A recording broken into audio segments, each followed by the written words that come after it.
Welcome dear friends for the first video on education. The first unit, education studies. I have given it in Tamil also, not immediately, maybe tomorrow. The same version will be in Tamil as such. So it will be also broadcast tomorrow. You can go through it. The same version, exactly the same version. So you can understand fully what you cannot understand perhaps in English terms, you will be able to understand it in Tamil language, I am sure. Thank you very much for your presence. So many of you are supporting me. Thank you very much for your presence. Let us straight away enter into the topic. Please subscribe. That will be giving certain value to the videos. For that reason, I am asking you to subscribe, like, even comment, and give your suggestions. Not only positive, anything that you find, certain things could be improved. You can always say that also. So it will be in English for the sake of some students from Meghalaya and other places. They will be also watching, I'm sure. For that reason, I am giving it in English completely. And there will be a Tamil version. Later on, if time permits, I will give bilingual, English and Tamil. At the moment, I think there is a lack of time for me. I try to finish as early as possible before 20th. Thank you very much for your presence. Let us straight away enter into the topic.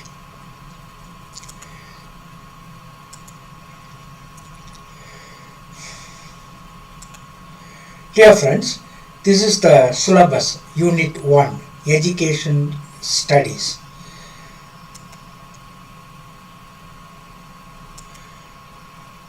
So there are 4 parts. This is how we are going to follow.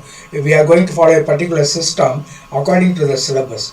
Each unit will be having 4 parts, area A, B, C, D. Here we are going to be concerned about A, part A, unit 1 A. That is why I given in the thumbnail itself 1A, like that 1B, 1C, 1D. In the second unit, 2A, 2B, 2C, 2D, like that it will be given.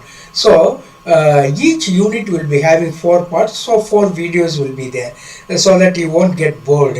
Sometimes it may last for 1 hour or more than 1 hour. So that way we will restrict ourselves to each part. Part A we are going to deal with just now. This is the syllabus actually in part unit 1. Contribution of Indian schools of philosophy, Sankhya, Yoga, Vedanta, Buddhism, Jainism, with a special reference to Vidya, Dhyan and Darshan, and Islamic traditions towards educational aims and methods of acquiring valid knowledge.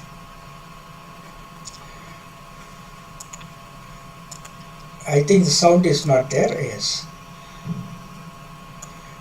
Dear friends, I don't know whether you have heard it. I think I haven't raised the volume anyway. In Unit 1, Education Studies, there are 4 parts. So we are dealing with part 1, that is 1A.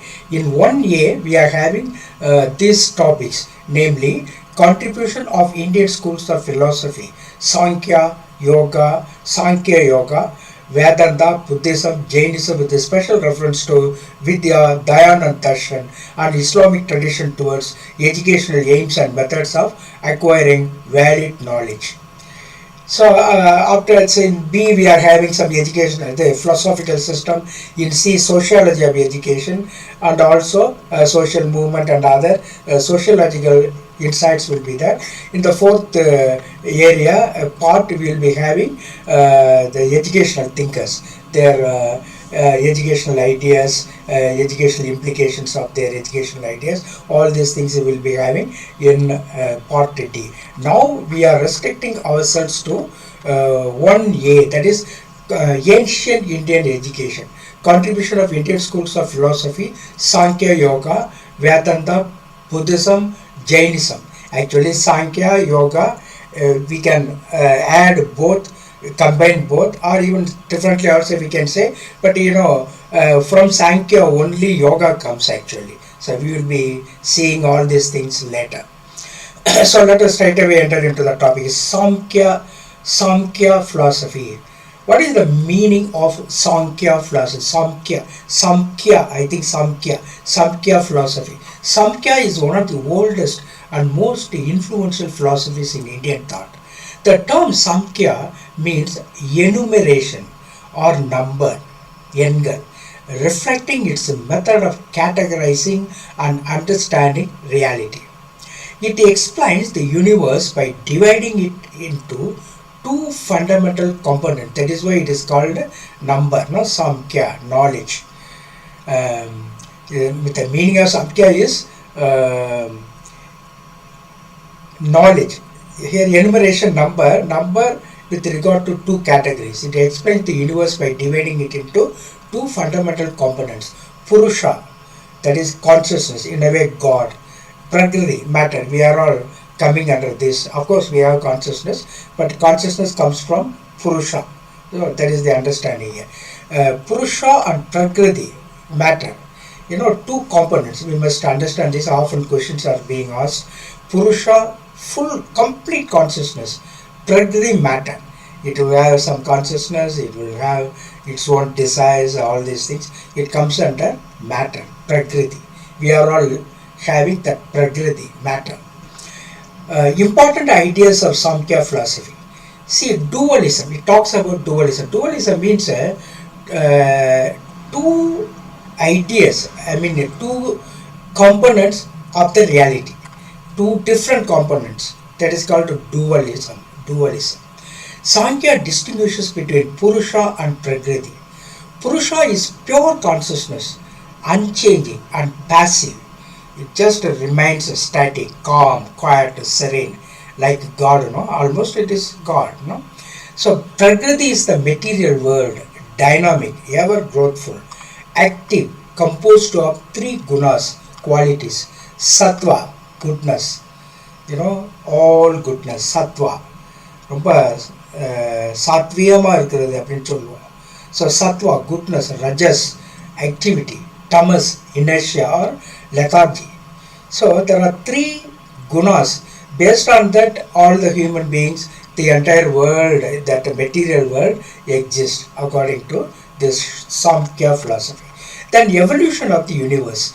According to Samkhya, the universe evolves when Purusha interacts with the Prakriti, leading to the creation of everything in existence.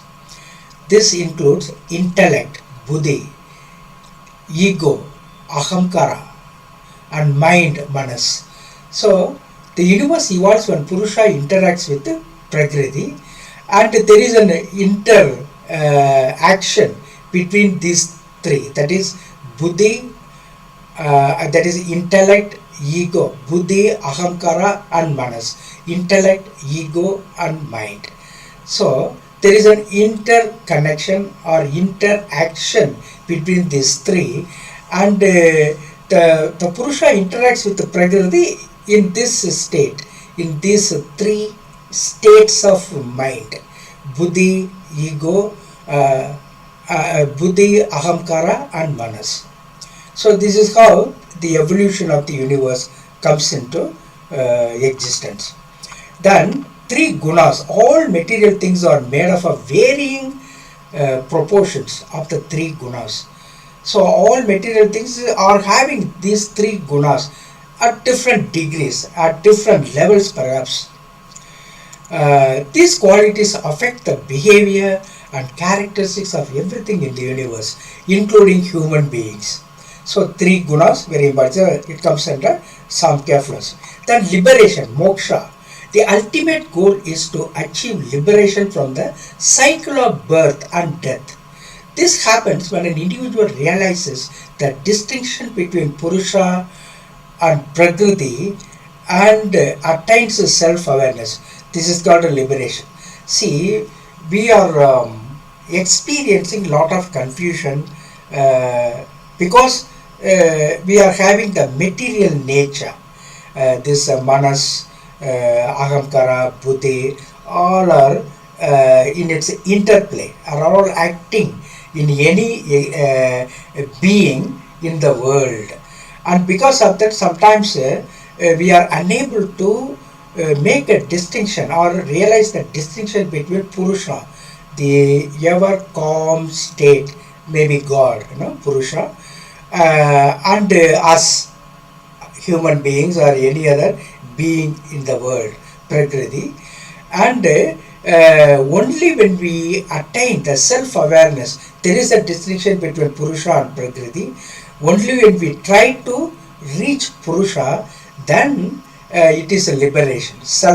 That self-awareness is very important, and that is liberation. Once we are aware of the distinction between Purusha and Prakriti, and any being would like to become or identify itself with Purusha.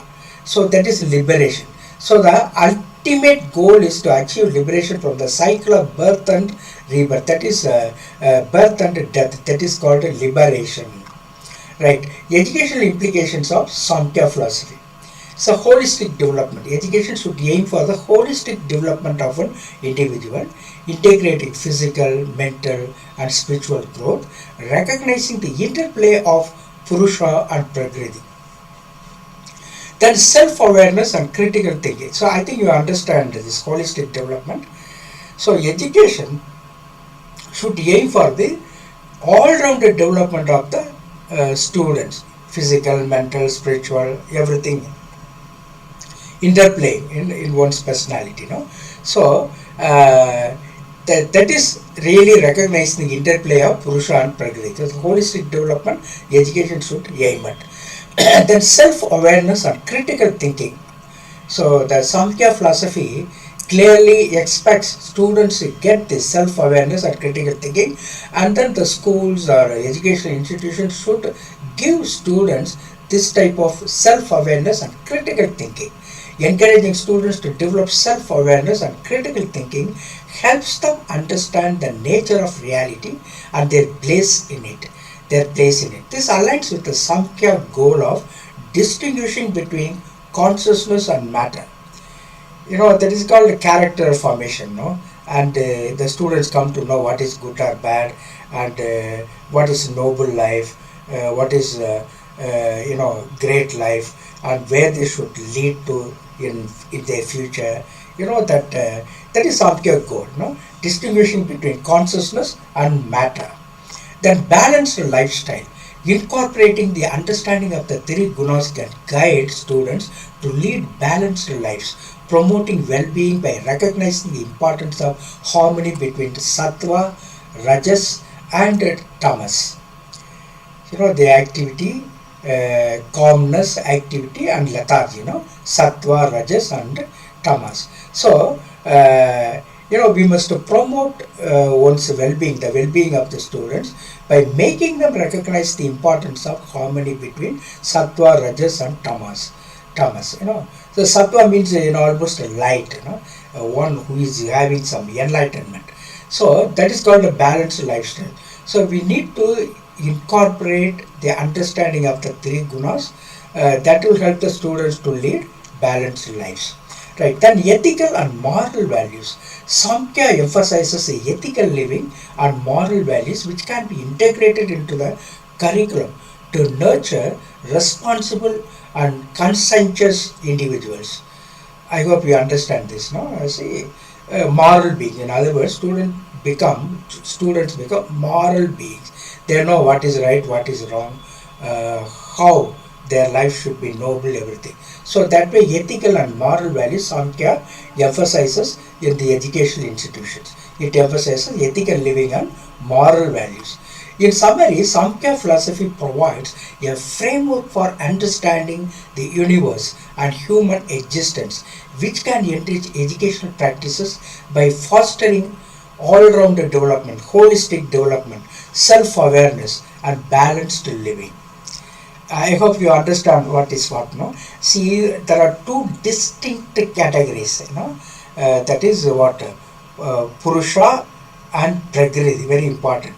See, in order to have the consciousness about Purusha, there are so many things, obstructing or disturbing the human mind. There are so many things like all the this Meivoy Kanmuk, all this sensory organs, and then this inner states of the mind, that tamas, rajas, we call it sattva, rajas, tamas, all these things. And there are 24 things are playing or in the interplay of any species or any human being or any being in the world. And this puts an obstacle to realize the Purusha. That is why it gives a framework for understanding the universe and human existence. Human existence has 24 obstacles in a way, and they need to come out of that, and that is liberation. And that only makes them not having the recycle, the cycle of birth and death. Once and for all, they are one with the Purusha. So that is the idea, idea here. Sankhya philosophy provides that type of framework. Now let us analyze some of the questions. What is the oldest Hindu philosophical system? Of course, Samkhya, Yoga, Vedanta, Samkhya, Vaisesika, slightly related to Samkhya, yes. But Samkhya is the oldest Hindu philosophical system. Samkhya is the oldest Hindu philosophical system that dates back to the 6th century BCE, before Christ, 6th century.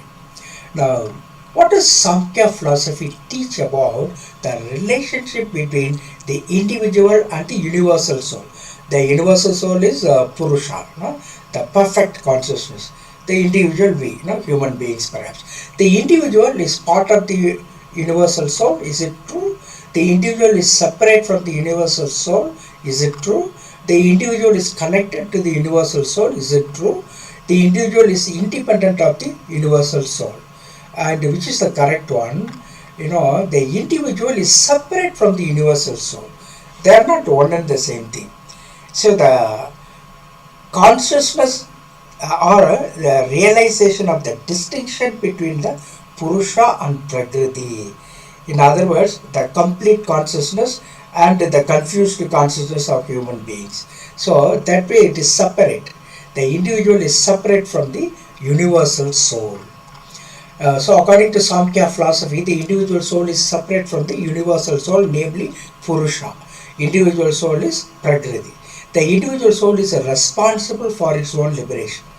Okay, the individual soul has to be aware of what is happening, in its existence, and then it has to realize there is Purusha. There is a distinction between Purusha and Prakriti. That type of consciousness or awareness the individual soul needs to get.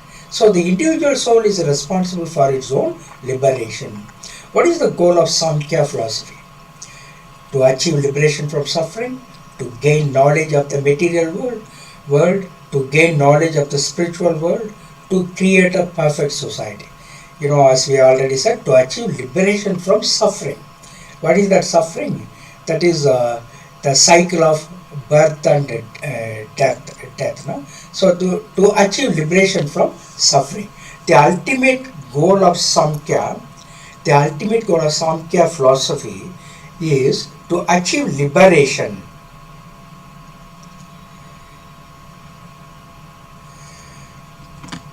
To achieve liberation from suffering or moksha. It is believed that this can be achieved through yoga and meditation. It is believed that this can be achieved through yoga and meditation. How? The liberation can be achieved through yoga and meditation. So full concentration on the reality and the ultimate reality, namely the Purusha, the complete consciousness. The concentration, full concentration through yoga and meditation. Right? So that makes the human beings realize, the great power of Purusha, the complete consciousness. The mind becomes a very calm, quiet, serene because of this yoga and meditation. Away from all distractions of the mind and worldly desires, etc. Next, according to Samkhya philosophy, how many categories of existence are there? There are two. According to Samkhya philosophy, there are two categories of existence: Purusha, soul, Prakriti, nature, world. In other words, world. So Purusha, Prakriti. So Prakriti is a little mean, no? And a lot of problems the Prakriti is facing, without realizing the complete consciousness, the Purusha. Almost the 24 items are there, which obstruct the Prakriti to come to a realization of Purusha. Even the distinction, the Prakriti will not be able to understand if it is coming away from these 24 disturbances. I mean, all our sensory organs, our inner states like buddhi, ahamkara, and the three gunas, all these things. So some 24 are there, and so the two categories of existence, Purusha and Prakriti. Prakriti's nature is like that. It is confused, it is distracted, all these things. So you must understand that way. There are two categories of existence: Purusha, soul, and Prakriti, nature. What is the relationship between Purusha and Prakriti? They are one and the same. They are separate but interconnected. They are in competition with each other, or they are completely independent. We must understand they are separate but interconnected. They are different, yes, but interconnected. We can realize a Purusha through yoga and meditation. That way interconnection is there. Only when there is interconnection, you are in a blissful state. Namely, you are coming away from the bondage of the cycle of birth and death. You are liberated. Only when you are interconnected with the Purusha, you are liberated. So the Prakriti and Purusha are separate but interconnected. That's what you have to understand. So according to Samkhya philosophy, Purusha and Prakriti are separate but interconnected. Purusha is the eternal, unchanging consciousness, while Prakriti is the ever-changing material world. That's what I said. Lot of distractions it is undergoing. In its experience, the Prakriti. Prakriti is full of distractions. Of course, good things are there. It is up to the Prakriti or the human being or any other being to realize and then come out of that and then recognizing the Purusha. So that is the ultimate liberation for the human beings. They are ever-changing material world. So unchanging consciousness, ever-changing material world. So that we have to understand. So they are separate. These two things are separate but interconnected. Through yoga and meditation, we can become interconnected with the Purusha. Then, what is the purpose of yoga according to Samkhya philosophy? To unite with the individual with the universal soul, to gain knowledge of the material world, to gain mastery over the body, to achieve liberation from suffering. That is, to achieve liberation from suffering. Suffering is due to 24 entities in the world. 24 entities. I will be giving later on. So the liberation from all such distractions, that one has to achieve. That is called what is us? That is the purpose of yoga. Yoga means full concentration, happiness, perfect peace, harmony with oneself, with the world, with the nature. So that is the purpose of yoga. According to Samkhya philosophy, is to achieve liberation from suffering or moksha. It is believed that this can be achieved through yoga and meditation. What is the source of suffering according to Samkhya philosophy? Ignorance. Most of the times we are ignorant. We never know that there is another unchanging state, a desirable state, a very good, blissful state, namely the Purusha, the perfect calmness, quietness, serenity. So most of the time the ignorance that makes us not to understand, the Purusha, the eternal happiness, and So the ignorance becomes the source of suffering in our lives. According to Samkhya philosophy, the source of suffering is ignorance. That is called avidya. In the ancient Indian language, the term ignorance is meaning avidya. Avidya is the meaning of ignorance. Ignorance is caused by the misidentification of the individual with the material world. People adore money, people adore beauty, people adore, just human love, not reaching to the divine level. This is called misidentification of the individual with the material world. So ignorance is caused by such misidentification of the individual with the desires, 24 entities in the world, which cause him suffering in this world. What is the purpose of the 8 limbs of yoga? To gain mastery over the body, to attain liberation from it. There are 8 parts of the body. If yoga is personified, is the body, then there are 8 bodily parts, like 8 limbs of yoga. What is the purpose of it? To gain mastery over the body, to attain liberation from suffering, to gain knowledge of the material world, to unite the individual with the universal soul. So what is the purpose of the 8 limbs of yoga? Finally, to attain liberation from suffering. That is the end result. To attain liberation from suffering. The purpose of the 8 limbs of yoga, according to Samkhya philosophy, is to attain liberation from suffering or moksha. Attaining moksha. The 8 limbs are yama, niyama, asana, pranayama, pratyahara, dharana, dhyana and samadhi. There are 8 limbs. Samadhi is the highest. Dhyana, after dhyana, samadhi. The perfect state of peace, serenity, perfect state of happiness, samadhi. One with God, samadhi. So the purpose of the 8 limbs of yoga, according to Samkhya philosophy, is to attain liberation from suffering or moksha.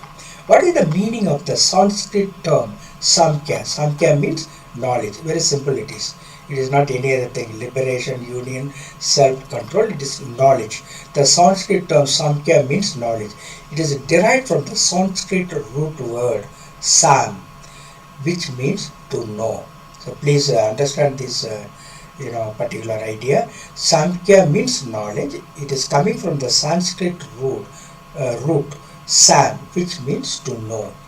What is the relationship between Samkhya and yoga? What is the relationship? Samkhya is the foundation of yoga. Samkhya and yoga are 2 separate systems. Samkhya is the practice of yoga. Samkhya is the goal of yoga. Actually, I think they are interconnected in a very special manner. Samkhya is the foundation of yoga. That is the basic. Yoga is a process in which you attain liberation. But Samkhya is the theory, the important point. It is the idea. And yoga is the practice of that idea, in other words. The Samkhya is the foundation of yoga. Samkhya is the foundation of yoga. It is the philosophical system upon which the practice of yoga is based. And why do you do yoga? Why do you do meditation and yoga? In order to understand the distinction between Purusha and Prakriti, and having the consciousness of Purusha, or identifying oneself with the Purusha, the perfect, eternal bliss, happiness, the silence, calmness. So Samkhya is the foundation of yoga. It is the philosophical system upon which the practice of yoga is based. What is the main goal of Samkhya yoga philosophy? To achieve enlightenment, to achieve liberation, to achieve spiritual mastery, to achieve physical mastery. Of course, to achieve liberation.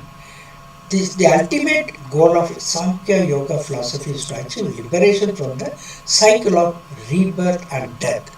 It is believed that by achieving liberation, one can attain the highest level of spiritual realization. That the highest level of spiritual realization is, that eternal bliss, the happiness, or a complete oneness with the divine, with the ultimate reality, the perfect peace with oneself. So that is the highest level of spiritual realization. That is called liberation. Liberation in Samkhya philosophy. What is the ultimate source of power in Samkhya Yoga philosophy? The mind, the body, prana or Purusha. Of course, Purusha, Samkhya Yoga philosophy, the ultimate source of power is Purusha, which is the ultimate reality. We can call it God also. Of course, that can be called God. It is believed that Purusha is the source of all existence and the ultimate truth. The Purusha is the source of all existence and the ultimate truth. What is the main difference between Samkhya Yoga and Vedanta? Samkhya Yoga emphasizes action while Vedanta emphasizes knowledge. Is it true? Samkhya Yoga emphasizes knowledge while Vedanta emphasizes action. Of course, Vedanta comes after this, but anyway, I will just see this question. Samkhya Yoga emphasizes the body while Vedanta emphasizes the mind. So, Samkhya Yoga emphasizes the mind while Vedanta emphasizes the body. Of course, it is a bit confusion, but we have to understand the real idea in Samkhya Yoga. Samkhya Yoga emphasizes action while Vedanta emphasizes knowledge. And actually, it is Samkhya Yoga. We are talking about Samkhya Yoga. Samkhya as such is knowledge. Samkhya Yoga action. Because through bodily meditation, we are concentrating through our body, isn't it? So action, that way it is action. So Samkhya Yoga emphasizes action, Vedanta emphasizes knowledge. That is the difference. Samkhya Yoga emphasizes action as a means to achieve liberation. It is a means to achieve liberation, while Vedanta emphasizes knowledge as a means to achieve liberation. I hope you understand. Samkhya Yoga, we do some activities, isn't it? Yoga. So, Samkhya Yoga emphasizes action as a means to achieve liberation, while Vedanta emphasizes knowledge as a means to achieve liberation. What is the purpose of the 8 limbs of Samkhya Yoga? Already we have seen, to achieve liberation. The 8 limbs of Samkhya Yoga are designed to help practitioners, yoga practitioners, achieve liberation from the cycle of rebirth and death. The 8 limbs are Yama, Niyama, Asana, Pranayama, Pratyahara, Tarana, Dhyana and Samadhi. What is the goal of the practice of asana in Samkhya Yoga? Of course, there is word asana in yoga, asana. There are so many asana we are teaching in B.Ed college and all. To strengthen the body, to increase flexibility, to achieve liberation, to achieve enlightenment. What is the goal of the practice of asana? Finally, what is the final aim? That is to achieve liberation. The goal of the practice of asana in Samkhya Yoga is to help the yoga practitioners achieve liberation from the cycle of rebirth and death. You become one with the eternal bliss, eternal quietness, that eternal power, that eternal happiness. So by that way, you are liberated from the cycle of rebirth and death through asanas. You become more and more divine. You become one with the Purusha. You begin to realize the power of Purusha. That is the idea. To achieve liberation means that. So asanas are physical postures that help to cultivate physical and mental strength, flexibility and balance, which are all important for achieving liberation. So asanas, what is the help asana give us? That is, they are physical postures that help to cultivate physical and mental strength, flexibility and balance, which are all important for achieving liberation. What is the purpose of pranayama in Samkhya Yoga? To increase physical strength, to increase mental clarity, to achieve liberation, to achieve enlightenment. That is, to increase mental clarity. Pranayama is a breathing technique used in Samkhya Yoga to cultivate mental clarity and focus. By focusing on the breath, the yoga practitioners can increase their awareness and clarity of mind, which is important for achieving liberation. I hope you understand. So what is the purpose of pranayama in Samkhya Yoga, that is to increase mental clarity, right? Mental power. In other words, to develop mental power. What is the ultimate goal of the practice of meditation in Samkhya Yoga? To achieve physical mastery, to achieve spiritual mastery, to achieve liberation, to achieve enlightenment. Of course, to achieve liberation is the most important word here in Samkhya philosophy. To achieve liberation from the cycle of birth and rebirth. That is the ultimate aim of Samkhya Yoga. That is the ultimate aim. So the ultimate goal of the practice of meditation in Samkhya Yoga is to achieve liberation from the cycle of rebirth and death. Sorry, often I was using birth and death. No, rebirth and death. We are already born from the cycle of rebirth and death. Sorry for this mistake. Through meditation, practitioners can cultivate a deep level of inner peace and awareness which is necessary for achieving liberation. So, through meditation, what can the human beings achieve? Yoga practitioners or human beings can cultivate a deep level of inner peace and awareness which is necessary for achieving this type of liberation. That is liberation from the cycle of rebirth and death according to Samkhya Yoga. According to Samkhya Yoga philosophy, what is the cause of suffering? I already told you, ignorance. According to the Samkhya Yoga philosophy, the cause of suffering is ignorance. Ignorance is defined as not having a true understanding of reality, which leads to attachment and fear, which in turn leads to suffering. Very nicely given here. How ignorance is developed in human beings, that is not realizing there is Purusha, the eternal bliss, the complete consciousness. We are not able to understand or recognize that. So that leads to attachment, fear, and there is an interplay of so many forces, worldly forces in human beings, and so there is attachment and fear. Just because we are not realizing the ultimate consciousness, and because of these worldly desires or worldly forces, one is led into suffering. So that is called ignorance. Avidya. Vidya means jnana, wisdom. No? Vidya, avidya. Ignorance means avidya. What is the main difference between Samkhya Yoga and Buddhism? Samkhya Yoga emphasizes action while Buddhism emphasizes knowledge. Samkhya Yoga emphasizes knowledge while Buddhism emphasizes action. Samkhya Yoga emphasizes the body while Buddhism emphasizes the mind. Samkhya Yoga emphasizes the mind while Buddhism emphasizes the body. Lot of confusing statements, but we must know the truth of Samkhya Yoga and Buddhism. Then only we will be able to understand the difference between these two. So let us understand that this way. Samkhya Yoga emphasizes knowledge, while Buddhism emphasizes action. Is it true? See, formerly we were saying Samkhya Yoga and Vedanta. Here Samkhya Yoga emphasizes knowledge. What is knowledge here? That is very important. Knowledge means it's not just academic knowledge. So knowledge means wisdom here. So Samkhya Yoga emphasizes knowledge as a means to achieve liberation. Which knowledge? What is the knowledge through Samkhya Yoga? That is the realization that there is a distinction between Purusha and Prakriti. So that is the knowledge. So Samkhya Yoga emphasizes knowledge as a means to achieve liberation, while Buddhism emphasizes action as a means to achieve liberation.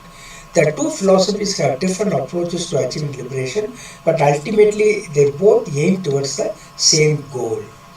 What is the purpose of the practice of dhyana in Samkhya Yoga? To increase physical strength, to increase mental clarity, to achieve liberation, to achieve enlightenment. What is the purpose of the practice of dhyana in Samkhya Yoga? That is to increase mental clarity, dhyana, meditation. Meditation, what is the purpose of meditation? That is to increase mental clarity, mental power.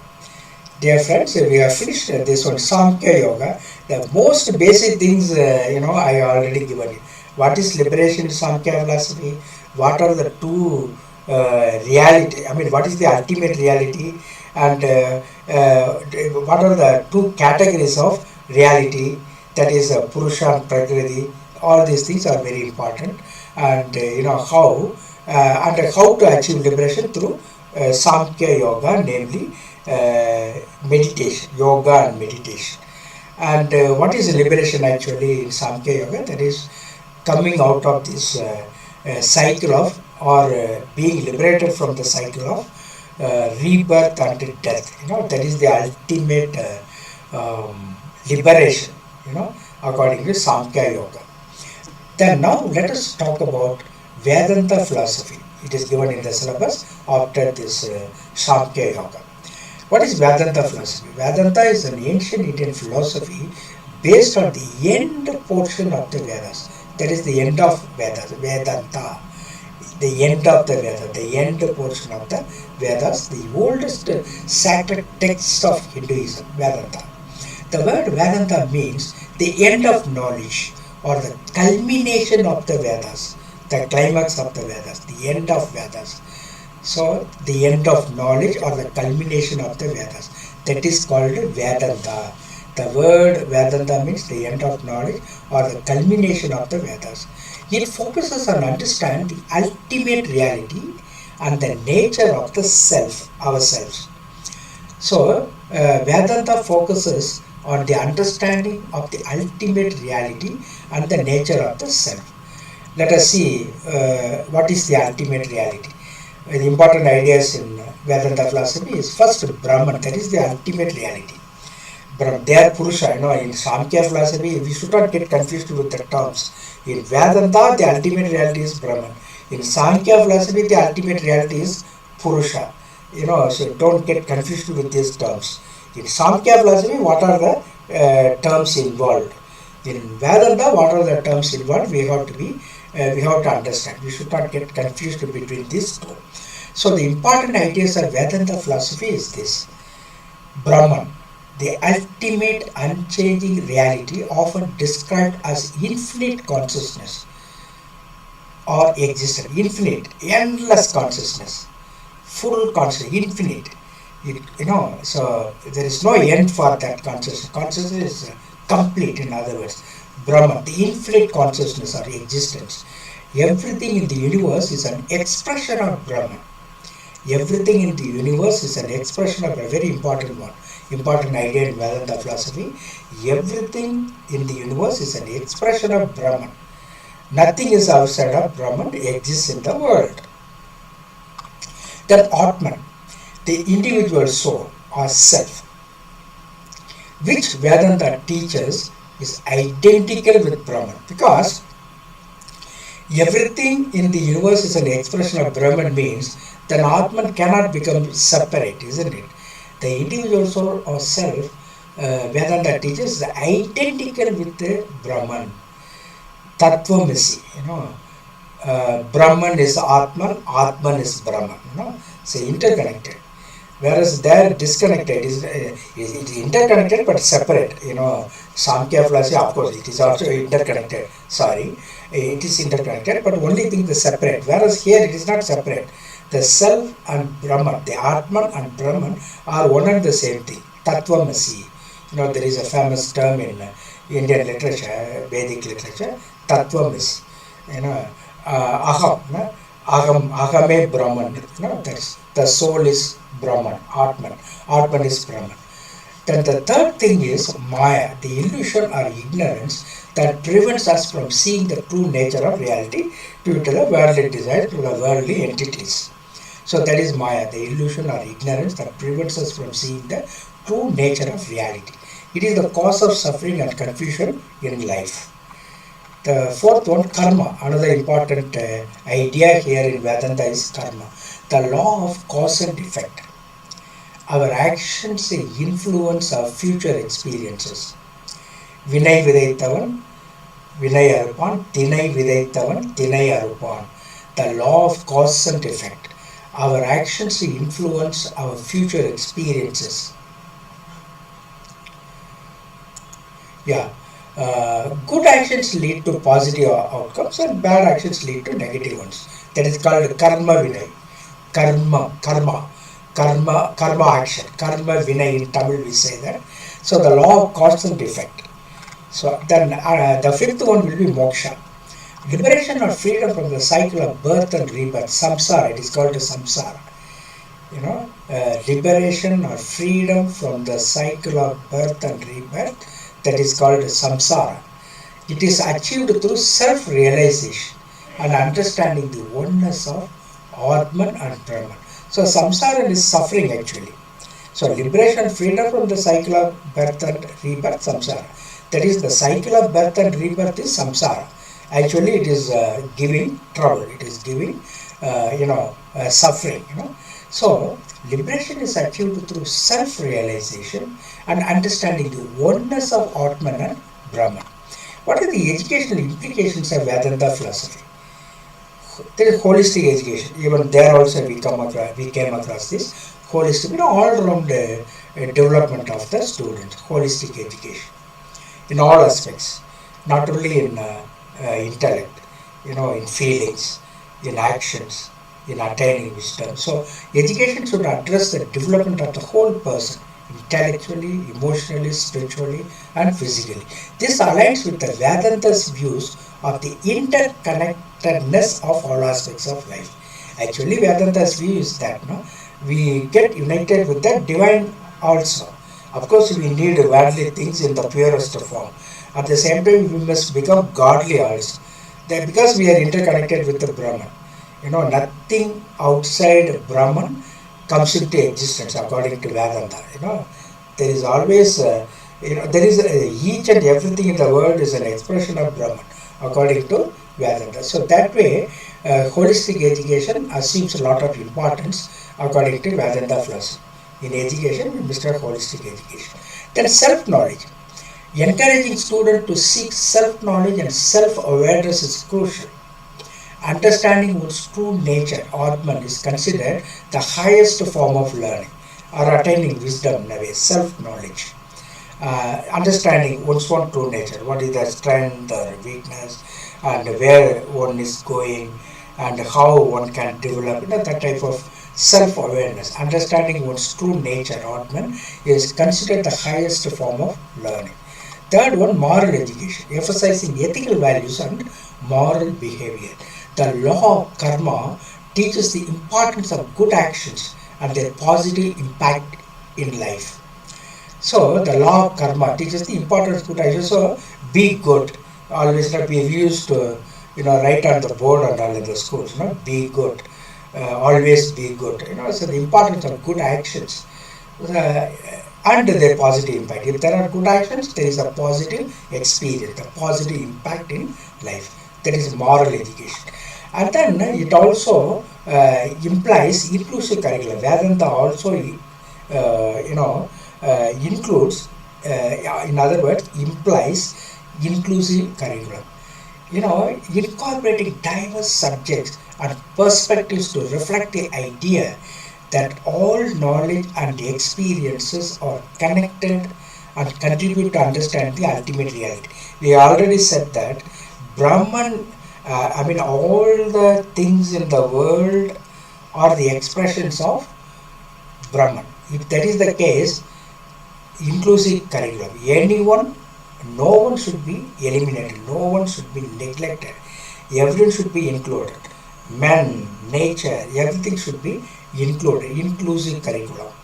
Incorporating diverse subjects and perspectives, even different ideas, to reflect the idea that all knowledge and experiences are connected and contribute to understanding the ultimate reality. That way, inclusive curriculum is encouraged through Vedanta. Then meditation and mindfulness. Integrating practices like meditation and mindfulness in education to help students focus, reduce stress, and enhance their inner awareness and peace. That is actually a divine heart, inner awareness and peace. So meditation and mindfulness, integrating practice like meditation, mindfulness in education to help students focus. The student should understand the value of silence, calmness, serenity. Once in a way, we need to give them experiences through some meditation or some yogic practice, something like very ordinary thing. So integrating practices like meditation and mindfulness, help students to focus, reduce stress, and enhance their inner awareness and peace.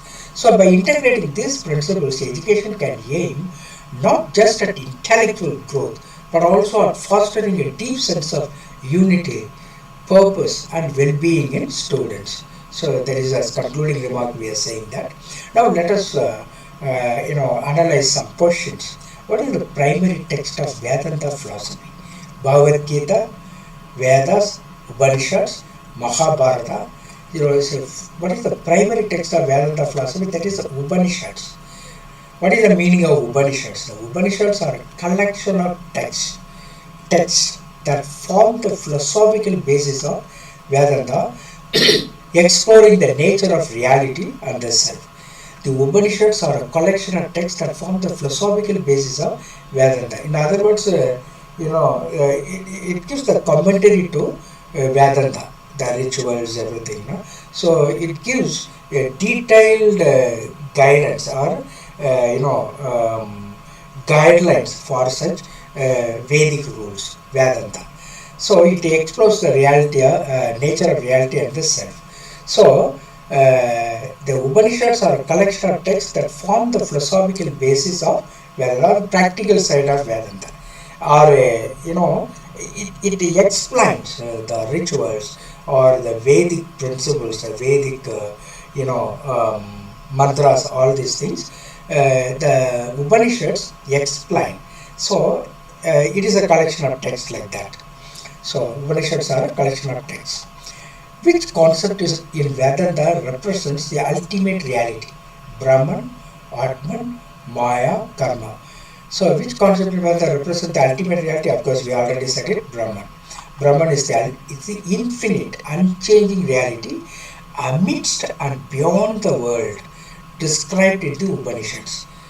Because it is there. Brahman is in anything in the world. Each thing is affected or impacted by Brahman, because Brahman is the expression of all the things in the world. That is why we say amidst and beyond the world. So Brahman is the infinite, unchanging reality. In Vedanta, what is the term used for the individual self or soul? We already said it, Atman. Atman refers to the true self or soul that is identical with Brahman, the universal soul. What is the goal of life according to Vedanta philosophy? Artha, Dharma, Kama, Moksha. So what is the goal of life according to Vedanta philosophy? That is moksha. What is moksha? Moksha, once I like, the Samkhya Yoga, here also more or less same thing, but the terms are different. Moksha is a liberation from the cycle of birth and death, samsara, and the realization of oneness with the Brahman. There in Samkhya Yoga, liberation from rebirth and death. Here, liberation from the cycle of birth and death. There is some sort of differences there. This is called samsara, birth and cycle of birth and death, samsara. So one needs to realize, to identify with Brahman, the realization of oneness with Brahman, that is moksha. அதனால தான் வைகுண்டம் அடைதல்லாம் சொல்கிறாங்கல்ல, பரலோகம் போதல், வைகுண்டம் போகுதல் அப்படிங்கிற சொர்க்கம் போகுதெல்லாம், that is the realization of oneness with the Brahman. Which term describes the illusory power that creates the material world in Vedanta? Illusory power means, the darkness or confusing or disturbing element in one's life. That is Maya. The illusory power that creates the material world in Vedanta, that is Maya. The Maya is the cosmic illusion that makes the finite world appear real. There is a specific concept of Maya. See, Maya is the cosmic illusion that makes the finite world appear real. There is a concept infinite. Brahman is infinite, infinite consciousness. But then the Maya is, we think that the world is the only thing in which we are living. The world is the only thing for which we have to live. Something like the finite world, all the worldly desires, the worldly entities, all these things seem to be final to us. Seem to be final to us. They appear real. That is called Maya. But it is not true. There is, infinite consciousness, infinite power, the supreme being, Brahman. Then, who is the most renowned commentator on Vedanta Sutras? Who is the most renowned commentator on the Vedanta Sutras? Who is that person? Is it Patanjali, Shankara, Ramanuja, Madhva? That is Shankara. The most renowned commentator on the Vedanta Sutra, that is Adi Sankaracharya. Adi Sankaracharya is known for his comprehensive commentaries on the Vedanta Sutras. He has given almost a complete explanation of Vedanta Sutras. The comprehensive commentaries on Vedanta Sutra and his role in consolidating the Advaita Vedanta school. Advaita. Advaita. Advaita school talks about Brahman is Atman, Atman is Brahman. Dvaita, that is dualism. Atman and Brahman are separate. That is Dvaita school. Advaita Vedanta school talks about two things are one and the same thing. Atman is Brahman, Brahman is Atman. That is Advaita Vedanta school. Whereas in Dvaita Vedanta school, Atman and Brahman are separate. That we have to understand. So here, Dvaita Vedanta school, Adi Shankaracharya believes in it, and he has given comprehensive commentaries or explanations on the Vedanta Sutras. Which school of Vedanta philosophy emphasizes non-dualism? Dualism, non-dualism. So, dualism means there are two entities, as we said, they are separate but interconnected. Samkhya philosophy, the Purusha Prakriti we are talking about. That is called dualism. Non-dualism, Atman is Brahman, Brahman is Atman, that way. So, Dvaita versus Advaita, Advaita, Suddha Advaita, Advaita. Advaita Vedanta is what Shankaracharya spoke about, or he gave full commentary on Vedanta rules. Brahman is Atman, Atman is Brahman. So Advaita Vedanta, non-dualism, no two entities. Atman and Brahman are one and the same. That is called Advaita Vedanta. It, advocated by Shankara, teaches the non-duality of Atman and Brahman. I hope you understand this. Non-duality means they are not two separate things, non-duality. They are one and the same thing. Atman is Brahman, Brahman is Atman, because Brahman is the expression of the entire thing in the world, all the beings in the world. What is the term Jnana Yoga referred to in Vedanta? Is it path of devotion, path of meditation, path of knowledge, path of action? That is path of knowledge. Jnana Yoga means path of knowledge, but this knowledge is not academic knowledge, but knowledge about the Brahman, that is the thing. The Jnana Yoga is the practice of attaining knowledge of the self and the ultimate reality leading to enlightenment. Jnana Yoga, understanding or recognizing or attaining knowledge about the ultimate reality. First, attaining knowledge of the self, where we stand, is our self so pure? Is it away from all distractions in the world? Is it recognizing that divine power, the Brahman, like that? The attaining knowledge of the self and ultimate reality. That is called a Jnana Yoga. Right. What is who is the author of the Vedanta Sutras? Vyasa, Valmiki, Shankara, Patanjali. So who is the author of the Vedanta Sutras? Vyasa. The Vedanta Sutras, also known as Brahma Sutras, were composed by sage Vyasa. I hope you understand. You understood who is the author of the Vedanta Sutras? That is Vyasa. Which of the following texts is not traditionally associated with Vedanta? Brahma Sutras, Bhagavad Gita, Yoga Sutras, Upanishads. The Yoga Sutras. The Yoga Sutras by Patanjali focus on the philosophy and practice of yoga, whereas the other texts are central to Vedanta. So you must understand the question, which of the following text is not traditionally associated with Vedanta? It is a way to attain Brahman, the practice, the activities. So the Yoga Sutras by Patanjali focus on the philosophy and practice of yoga, whereas the other texts are central to Vedanta. It is a, there is an essence in the Vedanta. This is more of practice. The Yoga Sutras are the philosophy and practice of yoga. So there is a difference, between. So what is the question? Which of the following texts is not traditionally associated with Vedanta? That is Yoga Sutras, because it is aligned with the activities, the bodily activities, in order to calm the mind. What does samsara mean in Vedanta philosophy? Samsara means rebirth cycle, birth, death. That rebirth cycle. That is samsara. Samsara refers to the cycle of birth, death, and rebirth that souls undergo due to ignorance and karma. So if we do bad actions, we will be reborn. There is no bliss for us. We won't get identified with the eternal source of happiness, the infinite consciousness, namely God, whatever it may be. The samsara refers to the cycle of birth, death, and rebirth that souls undergo due to ignorance and karma.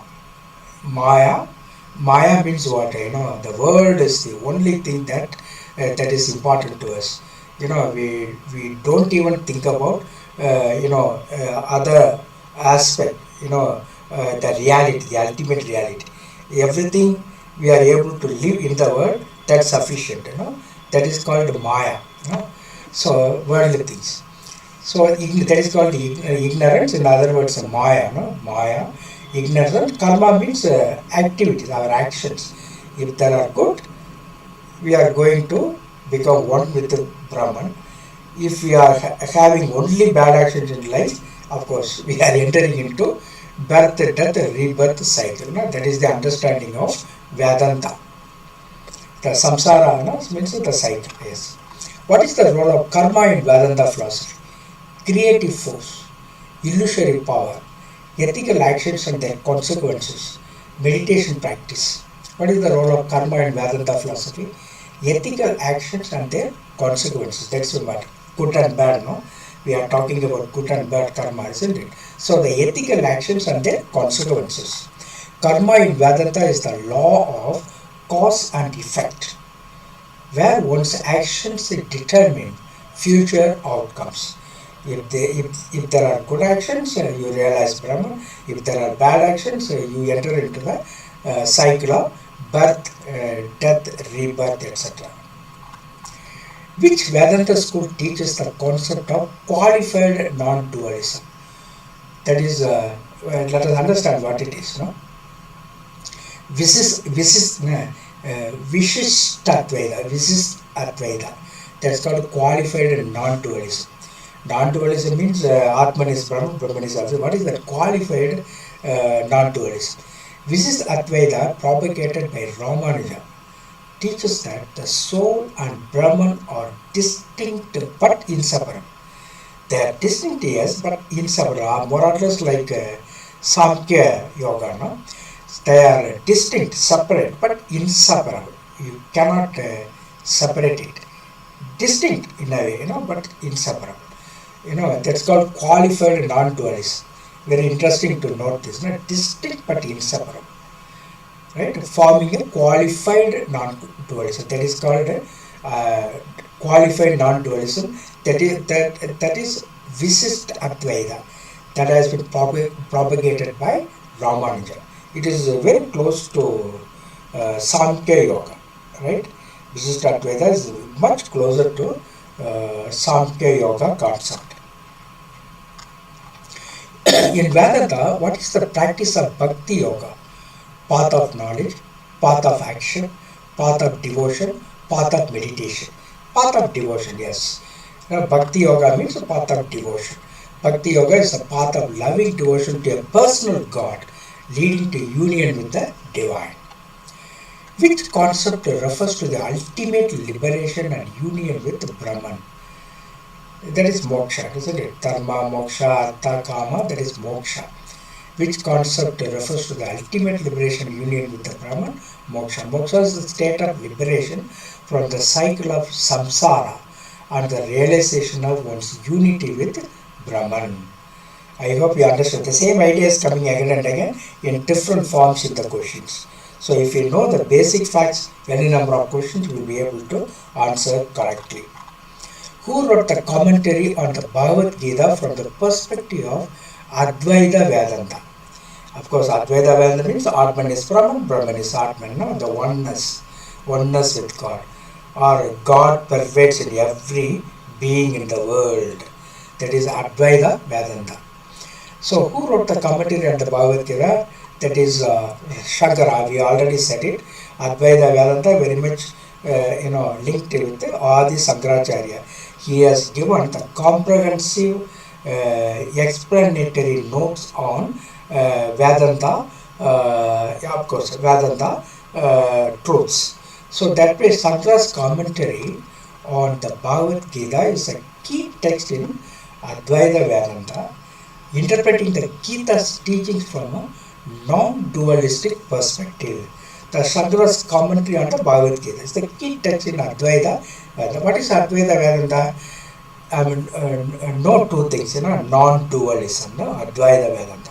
Atman is Brahman, Brahman is Atman. That is the non-dualistic perspective. Dualistic perspective means Atman is different, Brahman is different. That is a dualistic, two things. Non-dualistic, no two things. That is called non-dualist. Atman is Brahman, Brahman is Atman. What is the term avidya used to describe in Vedanta? That is ignorance. We already said it. Avidya refers to ignorance or misunderstanding, especially the ignorance of the true nature of the self and Brahman. Either the self is also not realized. If the self is not realized, naturally Brahman also will not be realized. That is called the ignorance. Which school of Vedanta is associated with the philosophy of dualism? Dualism means two things. That is Dvaita. Dvaita means two things. Dualism. Advaita means oneness. You have to understand the difference between these two. So, which school of Vedanta is associated with the philosophy of dualism? Dvaita. This is explained by Dvaita. Dvaita. Dvaita founded by Madhva, another sage perhaps, another important wise man, that sage, sannyasi, Madhva.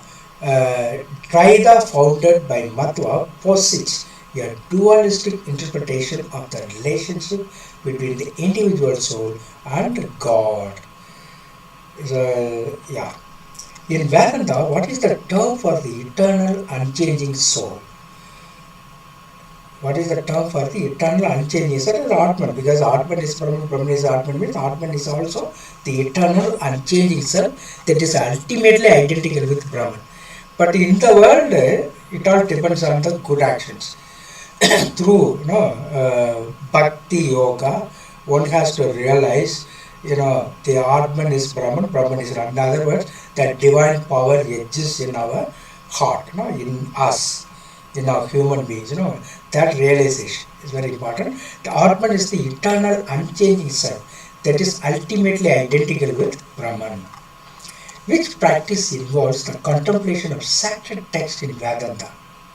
Which practice involves the contemplation of sacred text in Vedanta? Dhyana, Swadhyaya, Pranayama, Asana. So, which practice involves the contemplation of sacred text in Vedanta? That is Swadhyaya. Swadhyaya is the practice of self-study and contemplation of sacred text, an important aspect of Jnana Yoga in Vedanta. Swadhyaya. Some terms will be there. We need to understand all this. Anything can be asked. That's why all the basic concepts we must know. Perhaps if it is not enough, we will give something more also in later stage. Yes. Then, we have finished this Vedanta philosophy. Let us discuss on Buddhism philosophy. This is also one of the ancient Indian philosophies, Buddhism. So, Buddhism philosophy. Buddhism is a spiritual tradition that began in ancient India around the 5th century BC, before Christ, 5th century, with the teachings of Siddhartha Gautama, known as the Buddha. The Buddhism is about understanding the nature of suffering and finding a path to inner peace and enlightenment. What is the core of Buddhism? Is nothing but understanding the nature of suffering and finding a path to inner peace and enlightenment. What are the important ideas in Buddhism? The Four Noble Truths. Sometimes they will be asking what is the first one, second one, third one, fourth one. We need to even memorize perhaps. Now, what are the Four Noble Truths? First one, suffering exists. We have to understand suffering exists. Life includes pain and difficulty. That is the first noble truth. You cannot escape this. In the world, you have to undergo pain and difficulties. That is suffering exists. That is the first noble truth. What is the second one? Cause of suffering. Suffering comes from desires and attachments. Suffering comes from desires and attachment. That is the cause of suffering. The second noble truth. The third noble truth is end of suffering. Will suffering exist all the time? Will it be permanent in our life? No. End of suffering. It is possible to overcome suffering. That is the third noble truth. I hope you understand this. The fourth noble truth is path to end suffering. Following the eightfold path can help overcome suffering. So there is a path also. Suffering exists. Realization that suffering exists. Cause of suffering. Why suffering comes? It is because of desires and attachment. That is the second noble truth. What is the third noble truth? It is possible to overcome suffering. We need not eternally experience suffering in our lives. There is a possibility of overcoming suffering, end of suffering. That is the third noble truth. What is the fourth one? Path to end suffering. Following the eightfold path can help overcome suffering. What is that eightfold path? Let us discuss. The eightfold path is the end of suffering. This is for the end of suffering in human beings. Eightfold path means right understanding, knowing the truth about life, right understanding, right intent, right intention, right intent, having good intentions and thoughts, that is right intent. Third one, right speech, speaking kindly and truthfully, that is right speech. Fourth one, right action, doing the right things morally, without making mistakes, like doing the right things morally according to the moral principles, right actions. Right livelihood, that is having a job that does not harm others, that is called a right livelihood. Then right effort, trying to improve oneself. We should never be lethargy. That is why lethargy is the industry of the devil, people will say. Golden saying. So trying to improve oneself, right effort. The right mindfulness, being aware of thoughts and actions, right mindfulness, being aware of thoughts and actions. Then right concentration, practicing meditation to focus the mind. That is right concentration. Again, just let us keep this in mind. Right understanding, right intent, right speech, right action, right livelihood, right effort, right mindfulness, right concentration. These are the eightfold path. This is the fourth noble truth, namely, by following this eightfold path, one can overcome suffering. I hope you understand this. Sometimes the questions will be asked like this. Right speech, right action, right livelihood they will give, and then they will give right mind or right heart. Something away from this set of concepts. Then you have to identify which is the odd one. That's why you must know all the eight. You need not memorize, but you must keep this in mind. What are the eight, fold path, 8 ways in which one can end the suffering. So right understanding, right intent, right speech, right action, right livelihood, right effort, right mindfulness, and right concentration. And another important concept in Buddhism is karma, the idea that actions have consequences. Good actions bring good results and bad actions bring bad results. So the karma vinaya, karma. Of course, Vedanta also talks about it, yes. Rebirth. The belief that after death beings are reborn into a new life. The belief that after death beings are reborn into a new life. This cycle continues until one achieves enlightenment. I think they believe in the concept of rebirth, like other systems like Samkhya Yoga or Vedanta. Buddhism also talks about rebirth. The belief that after death beings are reborn into a new life. This cycle continues until one achieves enlightenment. Enlightenment will come because of good actions, charitable actions, good actions. That is the idea here, rebirth. What are the educational implications of Buddhism philosophy? What are the educational implications of moral education? Teaching students the importance of compassion, kindness, and ethical behavior. That's one of the educational implications of Buddhism philosophy. It talks about the moral being, moral being, good being. So teaching students the importance of compassion, kindness, and ethical behavior, moral education. Then mindfulness practices that only will lead to enlightenment, happiness. Incorporating mindfulness and meditation in schools to help students manage stress and develop focus. You would have heard about Vipassana. Vipassana, there is a particular meditation technique by Buddhism. In Bombay and all, they are giving freely. Anyone can go, in those days, and 1 week you have to remain there. Free food, everything they will be giving you. What is the meditation practice there? Simply you have to keep silent, that's all. You should not be getting distraction through the outside forces, outside sounds, everything. You must aim at the stillness of the body, the stillness of the mind, that vipassana, that it is called mindfulness practice. Incorporating mindfulness and meditation in schools help students manage stress and develop focus. All adults people, even old people go for this type of meditation practice in Mumbai, Vipassana. Encouraging critical thinking, promoting questioning and understanding rather than accepting ideas without reflection. Encouraging critical thinking. So it promotes questioning and understanding rather than accepting ideas without reflection. Fourth one, value of non-attachment.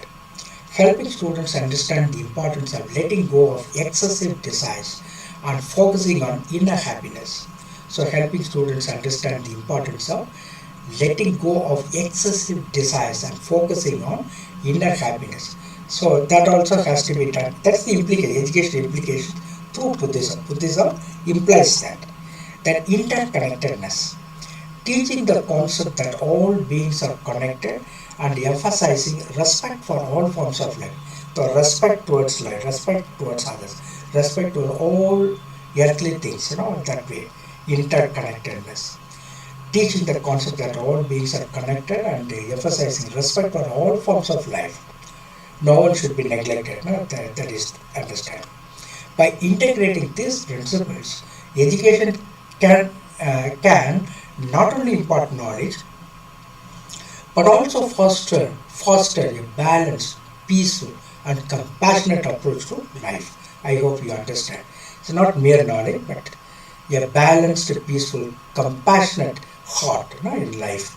And so education should aim at this type of peaceful, compassionate heart in life. But now let us analyze some of the questions. What is the primary source of Buddhist teachings? What is the primary source of Buddhist teaching? The Four Noble Truths, the Tripitaka or Tripitaka. Three, Tripitaka or Dhammapada, the sutras. There are 4 things are given. And what is the question? What is the primary source of Buddhist teaching? Where do the Buddhist teaching exist, or where the Buddhist teachings are contained, in which work? The Tripitaka or Tripitaka. The Tripitaka, that is the Tripitaka are the three baskets. What is the meaning of Tripitaka? That is three baskets. Is a collection of Buddhist teachings consisting of the Sutta Pitaka, the Vinaya Pitaka, and the Abhidhamma Pitaka. It is considered the primary source of Buddhist teaching. That is, there is a life history of Buddha, or teachings of Buddha, or the moral principles given by other Buddhists. So all these things are consisting in Sutta Pitaka, Vinaya Pitaka, and Abhidhamma Pitaka. So it is considered the primary source of Buddhist teaching. Finally, all these three consist of the primary sources of Buddhist teachings. What is the main purpose of the concept of darshan in Buddhism? Darshan, parve, the inner sight. That is, what is the main purpose of the concept of darshan in Buddhism? Darshan. Darshanam panita, darshan in Buddhism. To gain wisdom, to obtain enlightenment, to experience devotion, to seek knowledge. That is to experience devotion. Darshan. Tarisanam kidaikada, appadilla paadrangalla, tarisanam kidaikada. Darshan is the practice of viewing a sacred object or figure in order to gain spiritual insight and experience devotion. It is a central concept in Buddhism and is believed to help individuals gain enlightenment and wisdom. That is to experience devotion, darshan. Who wrote the Dhammapada? Siddhartha Gautama, Mahakasapa, Ananda, Nagasena. These are all different Buddhist sages after Buddha who followed Buddha so intensely. So, who wrote this Dhammapada? Dhammapada, this is Mahakasapa. Dhammapada is a Buddhist scripture attributed to the elder Mahakasapa. The text is composed of 423 verses and is divided into 26 chapters. Dhammapada. Okay, Dhammapada, maybe just praising Buddha and talking about or singing the praises over his teachings, all these things. So the text is composed of 423 verses and is divided into 26 chapters. That is Dhammapada. This has been attributed to elder Mahakasapa, one of the intense followers, close follower of Buddha. What is the second noble truth? I already told you, there are 4 noble truths. You must keep in mind, then only you will be able to understand. They will give differently, and then they will ask which is the first one, second one, third one, fourth one. You must know what is what. What is the second noble truth? The cause of suffering is attachment. Suffering can be ended through the 4 noble truths. Suffering is caused by ignorance. The cause of suffering is desire. So we already said it. The second one, what is the cause of suffering? The cause of suffering is, that is the second noble truth. We already seen that. The cause of suffering is desire. Worldly desire. The second noble truth states that the cause of suffering is desire or craving. It explains that suffering is caused by wanting something that cannot be attained or by wanting to avoid something that cannot be avoided. Very nicely put, very philosophically they have defined a desire. I really enjoy these words. The suffering is caused by wanting something that cannot be attained. You want pleasure, you want money, or you want fame. Can you really attain that fully? Not at all possible. So the suffering is caused by wanting something that cannot be attained, or by wanting to avoid something that cannot be avoided. If you don't realize yourself you are a divine being, you will never be happy. That is why people go to the temple, churches, mosques, everything. There is a divineness in in human beings, divinity in human beings. To realize that divinity, that's very important in order to become happy in life. So the suffering can be avoided by becoming, devotional to God, that way. So that is what, by wanting to avoid something that cannot be avoided. You want the worldly people want to avoid which they cannot avoid. God they cannot avoid. Happiness they cannot avoid. They always want more and more happiness, but then wrongly they want to attain happiness by indulging in worldly pleasures more and more. That is very nicely put. Suffering is caused by wanting something that cannot be attained, or by wanting to avoid something that cannot be avoided. They want to avoid the moral principle. They want to avoid God. They want to avoid the real true happiness.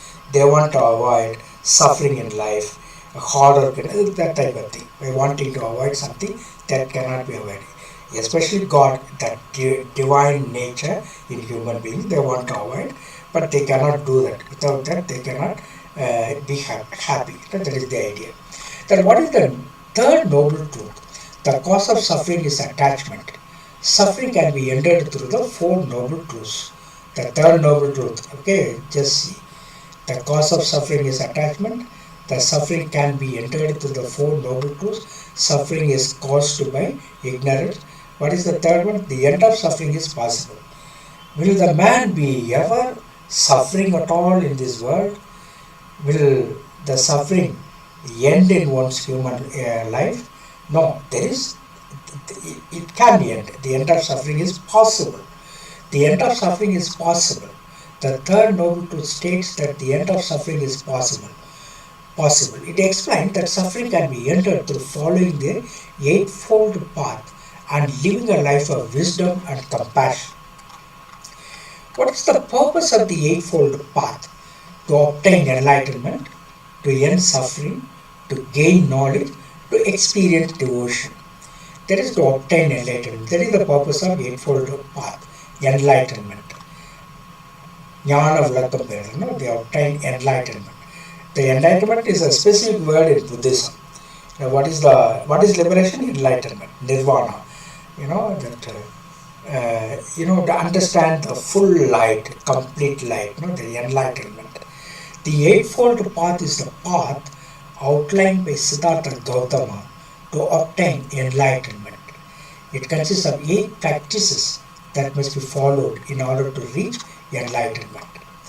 What is the fourth noble truth? The cause of suffering is attachment. Suffering can be ended through the four noble truths. Suffering is caused by ignorance.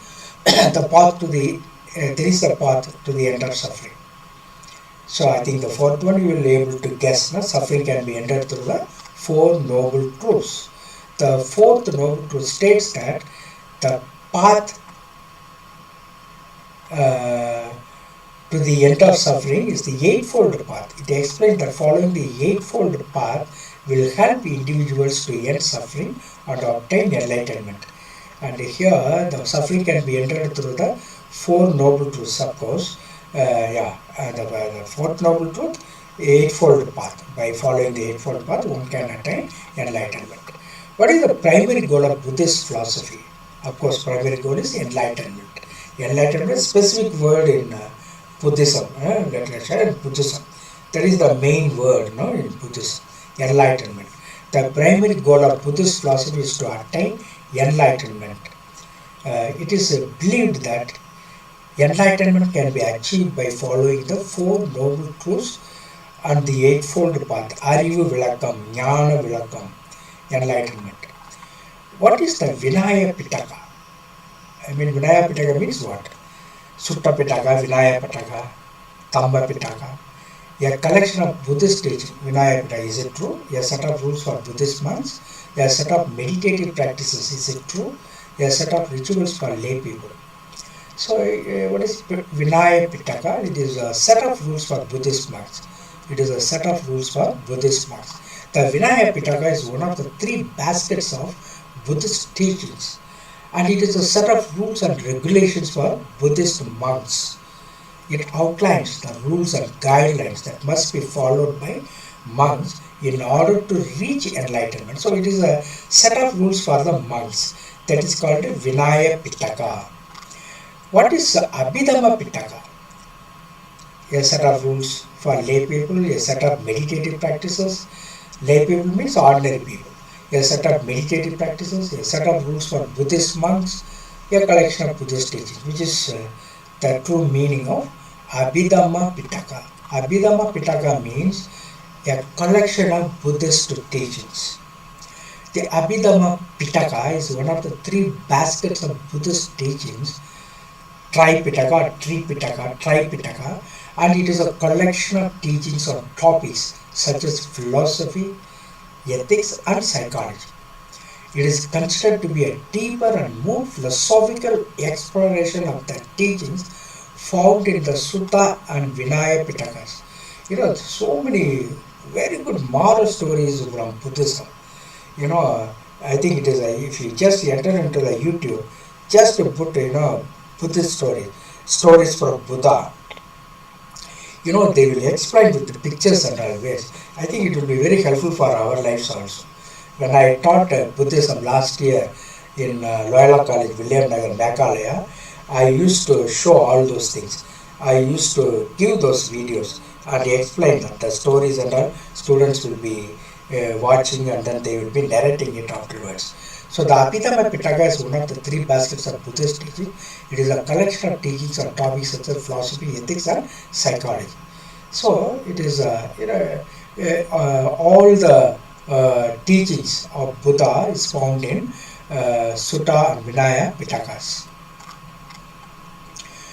What is the Buddhist concept of voidness? Voidness means emptiness. Sunya, that is voidness, cyber like, sunya, nothingness, emptiness, voidness. It is a state of perfect awareness. Buddhist concept of voidness means, is it so, a state of perfect awareness?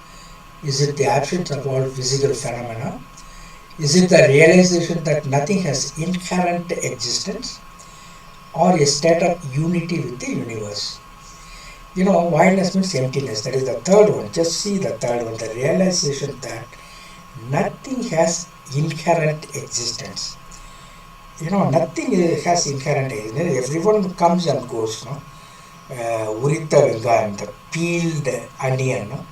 The realization nothing has inherent existence. The realization that nothing has inherent existence is the Buddhist concept of voidness.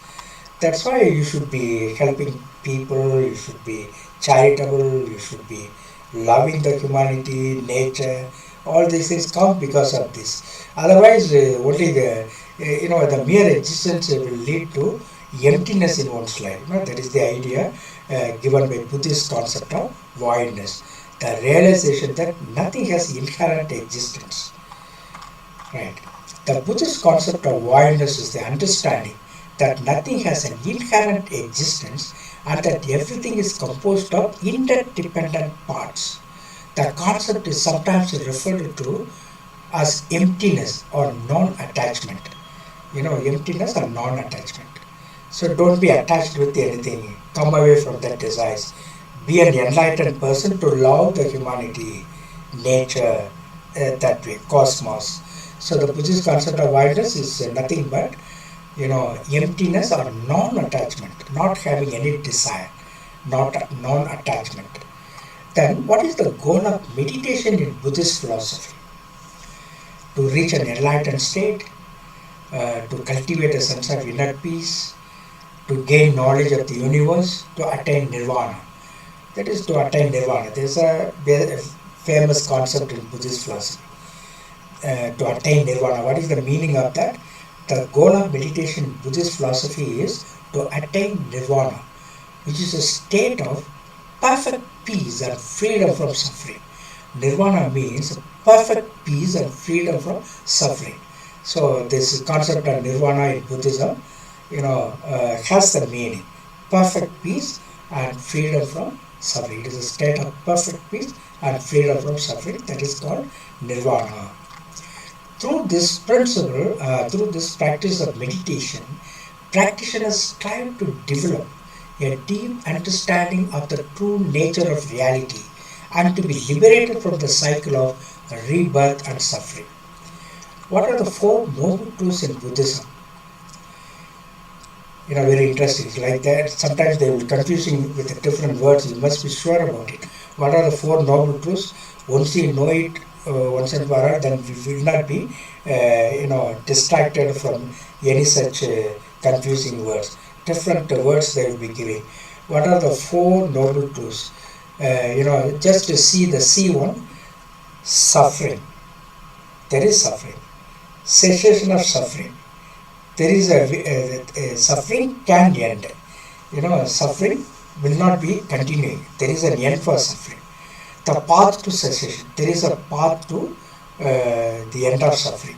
The noble eightfold path. That is the very nice, four noble truths.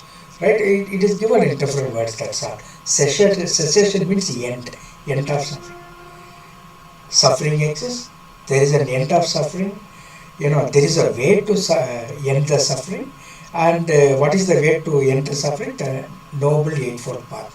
So the C becomes the right thing. But once we know the order of these four noble truths, we will not be distracted with any other alternatives. So that way, yes, suffering, cessation of suffering, the path to cessation, the noble eightfold path. The four noble truths are one of the core teachings of Buddhism. These truths are: suffering exists, suffering as a cause, suffering can be ended, and the noble eightfold path is the path to the cessation of suffering, means the end of suffering, death of suffering, or the end of suffering. What are the three jewels of Buddhism? Three jewels. We are talking about Buddhism. There is another concept in Jainism also, three jewels. That is different. Here it is different. We have to understand the difference between the three jewels of Buddhism and three jewels of Jainism. What are the three jewels of Buddhism? Right speech, right action, right concentration. They will be confusing with all such things. Just to see once again the answer B. The Buddha, the Dharma, the Sangha. The Buddha Sangha is so much important in Buddhism. The Buddha is very important. He is the source of enlightenment. Dharma, all his teachings are implemented or done through their disciples. That is Dharma. And then the third one will be Sangha. That's very important. Buddha Sangha. Buddham Saranam Sangha. There is a beautiful saying, Dhammam Saranam Gacchami, Sangham Saranam Gacchami. They will be singing like that. So the Buddha, Dharma, the Sangha, there are three jewels of Buddhism. The three jewels of Buddhism are the Buddha, the Dharma, the teachings of the Buddha, the Sangha, the spiritual community, all living together, in order to support each other in spirituality, the Sangha.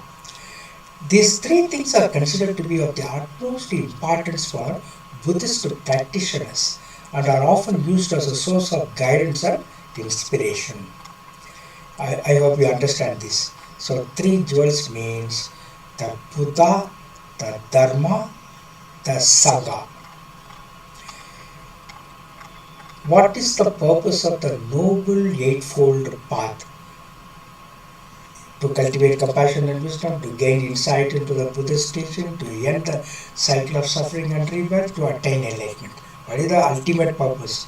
Noble Eightfold Path, already we have seen, to attain enlightenment.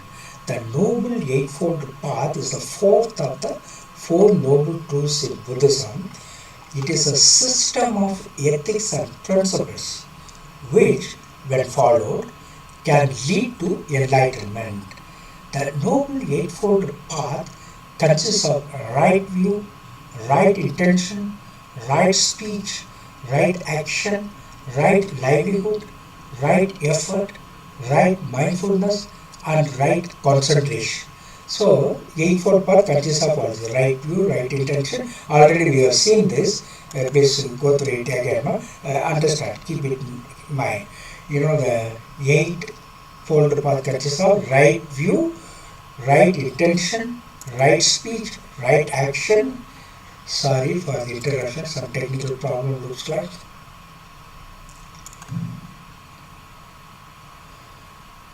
Yeah. So, eight path consists of right view, right intention, right speech, right action, right livelihood, right effort, right mindfulness, and right concentration. Now we have finished with this one. Let us understand the basic concepts in Jainism philosophy. What are the truths about Jainism philosophy? Buddhism we have finished now. Jainism philosophy. Jainism is one of the oldest religions originating from India, with its philosophy deeply rooted in the principles of non-violence, that is ahimsa, truth, satya, non-stealing, asteya, celibacy, brahmacharya, and non-possession, aparigraha. I mean, you must understand these terms. Often they are asked in the exam. Ahimsa means non-violence, satya means truth, and asteya means non-stealing, and truthfulness, non-stealing, asteya, away from stealing. Then celibacy, brahmacharya, without marriage. So celibacy, brahmacharya, and non-possession, aparigraha. So there are certain principles of Jainism, okay, deeply rooted in the principle of Jainism. These five, ahimsa, satya, asteya, brahmacharya, and aparigraha, that is non-possession. I mean, not possessing anything, no? The one second that desire, away from that desire of having everything in life. Founded by Lord Mahavira in the 6th century before Christ, Jainism emphasizes the path to liberation, enlightenment through a disciplined lifestyle and strict ethical standards. Founded by Lord Mahavira in the 6th century before Christ, Jainism emphasizes the path to liberation and enlightenment through a disciplined lifestyle and strict ethical standards. What are the core philosophical principles? What are the core philosophical principles? Ahimsa, non-violence. We are just explaining a bit, already we have said it. The most important tenet means principle of Jainism is non-violence in thought, word and deed. This principle extends beyond human beings to all living creatures, advocating for vegetarianism and a lifestyle that minimizes harm to any form of life. See, ahimsa means non-violence. So they pulal uname, not killing any animal and eating. No? They are against that. Jains, no? So pure vegetarians. So that way they advocate vegetarianism and a lifestyle that minimizes harm to any form of life. They should not do any harm to any living being, any creature in the world. That is the idea here. Ahimsa, non-violence. That is satya, truth. Jains believe in always speaking the truth. However, this principle is intertwined with ahimsa, implying that one should speak the truth only if it does not cause harm. Of course, one should speak the truth only if it does not cause harm. By speaking the truth, if it harms anyone, you should abstain from telling the truth. Very interesting thing. Very nice principle. The principle is intertwined with ahimsa. It implies that one should speak the truth only if he is not going to do any harm to any human being. Okay. If the truth brings harm to another person, better don't speak that truth. That is the idea given here, satya, according to Jains. Then asteya, non-stealing. This principle forbids stealing, avoids stealing, and encourages honesty and fairness in all dealings. Asteya means non-stealing. So it advocates honesty and justice, fairness in all our human dealings or dealings with the world. It also includes the broader idea of respecting others' possessions and rights. As we value our possessions and rights, we must respect others' possessions and rights.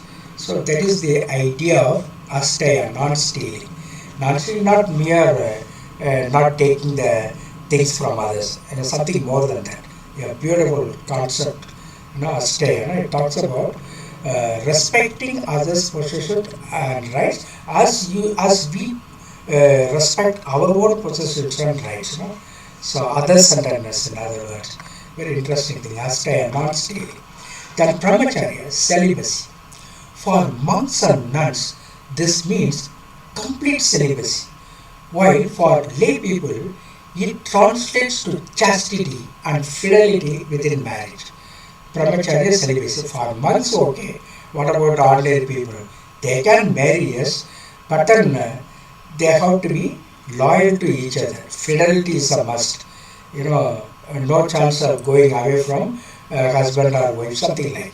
So there are brahmacharya celibacy means two things.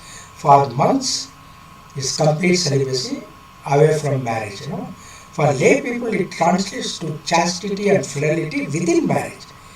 Okay, within marriage, one should be loyal to the husband, loyal to the wife. That way, that's called brahmacharya celibacy. Then abharigraha, non-possession. This tenet, this principle promotes detachment from material possessions and the reduction of desires. It encourages a simple life focused on spiritual growth rather than material accumulation. That's called aparigraha, non-possession. So this principle promotes a detachment from material possession, reduction of desires. So very important. Often they are asked this particular concept in questions, net questions. Abharigraha means non-possession in Jainism. That is in Jainism.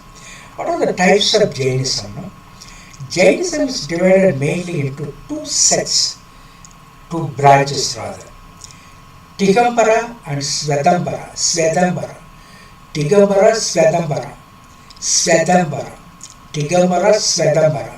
What is Digambara? This sect believes in renunciation to the extent that monks do not wear clothes, symbolizing the rejection of all worldly possessions.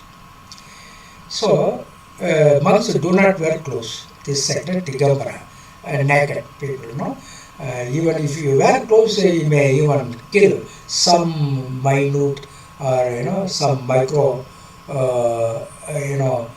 insect, something like. So father don't wear anything. That's the idea. This sect believes in renunciation to the extent that monks do not wear clothes, naked, symbolizing the rejection of all worldly possessions. What is the meaning of this nirvana? I mean, not wearing clothes. The rejection of all worldly possessions. They emphasize strict asceticism and the belief that women cannot achieve liberation without first being reborn as men. Very interesting thing is given here. This Digambara, this sect, is convinced of one fact, that is, women cannot achieve liberation without first being reborn as men. After their death, they should be reborn as a man. Then only they will be liberated. Very interesting thing is given here. So, women cannot achieve liberation without first being reborn as men. Then Svedambara, the another branch in Jainism is Svedambara. Contrary to Digambara, Svedambara monks wear white clothes. They, grey clothes, they will call it that. Digambara is actually naked bodies, so grey bodies like. Whereas white clothes, these people will wear. Svedambara sages will wear white clothes. They are more liberal in their practices and believe that women can also attain liberation. So there is a difference between it. There is women liberation here in Svedambara, whereas there is slavery in Digambara. They talk about women in a negative tone. In Svedambara, they speak about women in a positive tone. So contrary to Digambara, Svedambara monks wear white clothes. They are more liberal in their practices and believe that women can also attain liberation. Now let us analyze what is the relevance of Jainism to modern education. The principles of Jainism hold a significant relevance in contemporary education systems. Ethical foundation. Jainism's emphasis on ethical living can inspire a moral foundation in education, promoting values such as honesty, integrity, and respect for all life forms. So the ethical foundation, very important one in Jainism. Then non-violence, integrating the principle of ahimsa, can help in fostering a culture of peace and non-violence in educational settings, reducing bullying and promoting harmonious relationship among students. So, it teaches ahimsa. No? Of course, Gandhi also got the clue from probably ancient Indian religions like this, Jainism or Buddhism, non-violent, ahimsa. So, it doesn't talk about, it will not allow bullying, violent actions. It promotes harmonious relationship among students, non-violent. So, it expects the education institutions to integrate this principle of ahimsa in its curriculum, non-violence. Speaking about, that's why there is peace education, international peace, national peace, all these things. There is a specific topic, in the universities. It talks about non-violence. This is a principle from Jainism, Buddhism. Then environmental awareness, another important thing. Uyir kollame, not killing any being, any creature. So, understanding and appreciating the universe, the nature, the surroundings. So, environmental awareness. Jainism's principle of non-violence extends to environmental stewardship, that is safeguarding environment, advocating for sustainable living. Educating students about the importance of protecting the environment can lead to more responsible and eco-friendly behaviors. So, environmental awareness. So, today we are speaking about it. Today, international meetings are held for this environmental protection, and in schools and colleges and universities, certain steps have been followed due to this environmental awareness, especially planting trees and making the students appreciate the nature, especially the plastic, not throwing plastics anywhere, and what are the harmful things in the environment, and how to protect the environment without pollution. All these things are being given in education. So environmental awareness, we get it from Jainism's principle. Then minimalism, the idea of aparigraha, can teach students the value of minimalism and the importance of focusing on needs rather than wants, leading to a less consumer-driven mindset. What is the meaning? Someone cries, Paalukku uppillai. Another one cries, Koolukku Paalukku jeeni illa, inippu illa. Wrongly answering. Paalukku inippu illa, Koolukku uppu illa. So that is the idea here. The Paalukku inippu illa. Paale the milk itself is highly nutritious. But someone says, without sugar, you cannot drink it, something like. So, needs rather than wants. There should be a real need. That's called minimalism. But it should not be a want. Simply any need should be, if any need becomes a want, then that person becomes greedy and no peace in his mind at all. So that is the idea given here. Minimalism. What is needed, you take. What is not needed, that is extravagance, something like. That is consumerism, according to this Jainism principle. The idea of aparigraha, non-possession, talks about this minimalism, the concept of minimalism. What is needed? What is minimum for our well-being? That's enough. Something more than that, we should not have. That is possession, non-possession. We should be having non-possession, not possession. The aparigraha means that one. The minimum needs. With that we must be able to lead our life happily. That is the idea given by Jainism. Then, mindfulness and meditation. Jain practices of meditation and self-discipline can be incorporated into educational curricula to improve students' mental well-being, concentration, and stress management, mindfulness and meditation. What are the educational implications of Jainism? Character education. Jainism's emphasis on ethical living can be the cornerstone of character education programs, which aim to develop students' moral and ethical compass. By teaching principles like non-violence and truth, educators can nurture well-rounded individuals who contribute positively to society. The next one, holistic development. That is another educational implication from Jain philosophy. The holistic, all-round development. All the ancient systems that talk about holistic development. All ancient philosophical systems talk about holistic development, including Jainism. Jainism philosophy encourages holistic development, balancing intellectual growth with the emotional and spiritual well-being. Incorporating mindfulness practices and ethical discussions in the curriculum can support this comprehensive approach to education. So holistic development it talks about. Then service learning. Learning is for what? Serving the humanity, serving the cosmos, serving the world, something like service learning. Jainism promotes the concept of seva, selfless service, encouraging students to engage in community service projects can instill a sense of responsibility and empathy, aligning with the Jain ideal of contributing to the welfare of all beings, not leaving out any section, including everyone, every creature. That is the idea, aligning with the Jain ideal of contributing to the welfare of all beings. So that way students should be encouraged for service-mindedness. That is called service learning. Then environmental education.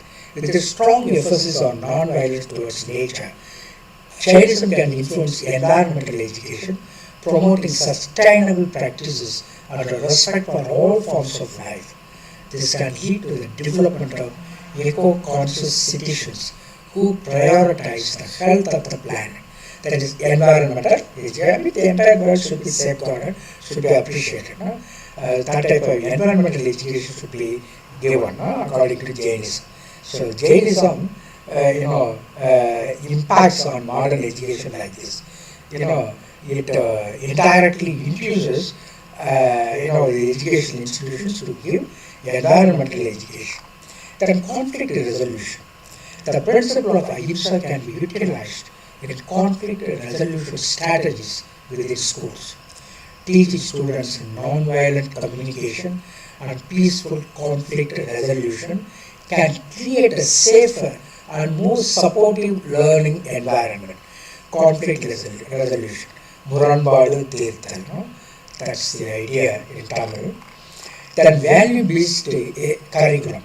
Jainism's values can be integrated into various subjects.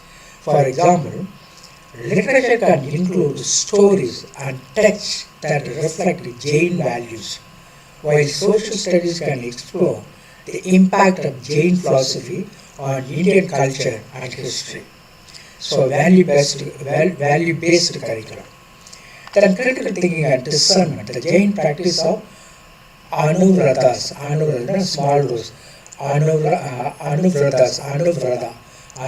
small vows, chinna vrata, anuvratas, and mahavrata, great vows, teaches critical thinking and discernment, encouraging students to make thoughtful and ethical decisions. Educators can use these concepts to teach students the importance of making choices that align with their values and the greater good. So critical thinking and discernment is, for that, they promote anuvratas, small vratas, vows, mahavratas. So it teaches critical thinking and discernment, to make thoughtful and ethical decisions. So critical thinking and discernment also it induces to take. Jain philosophy ask us to be concerned about critical thinking and discernment.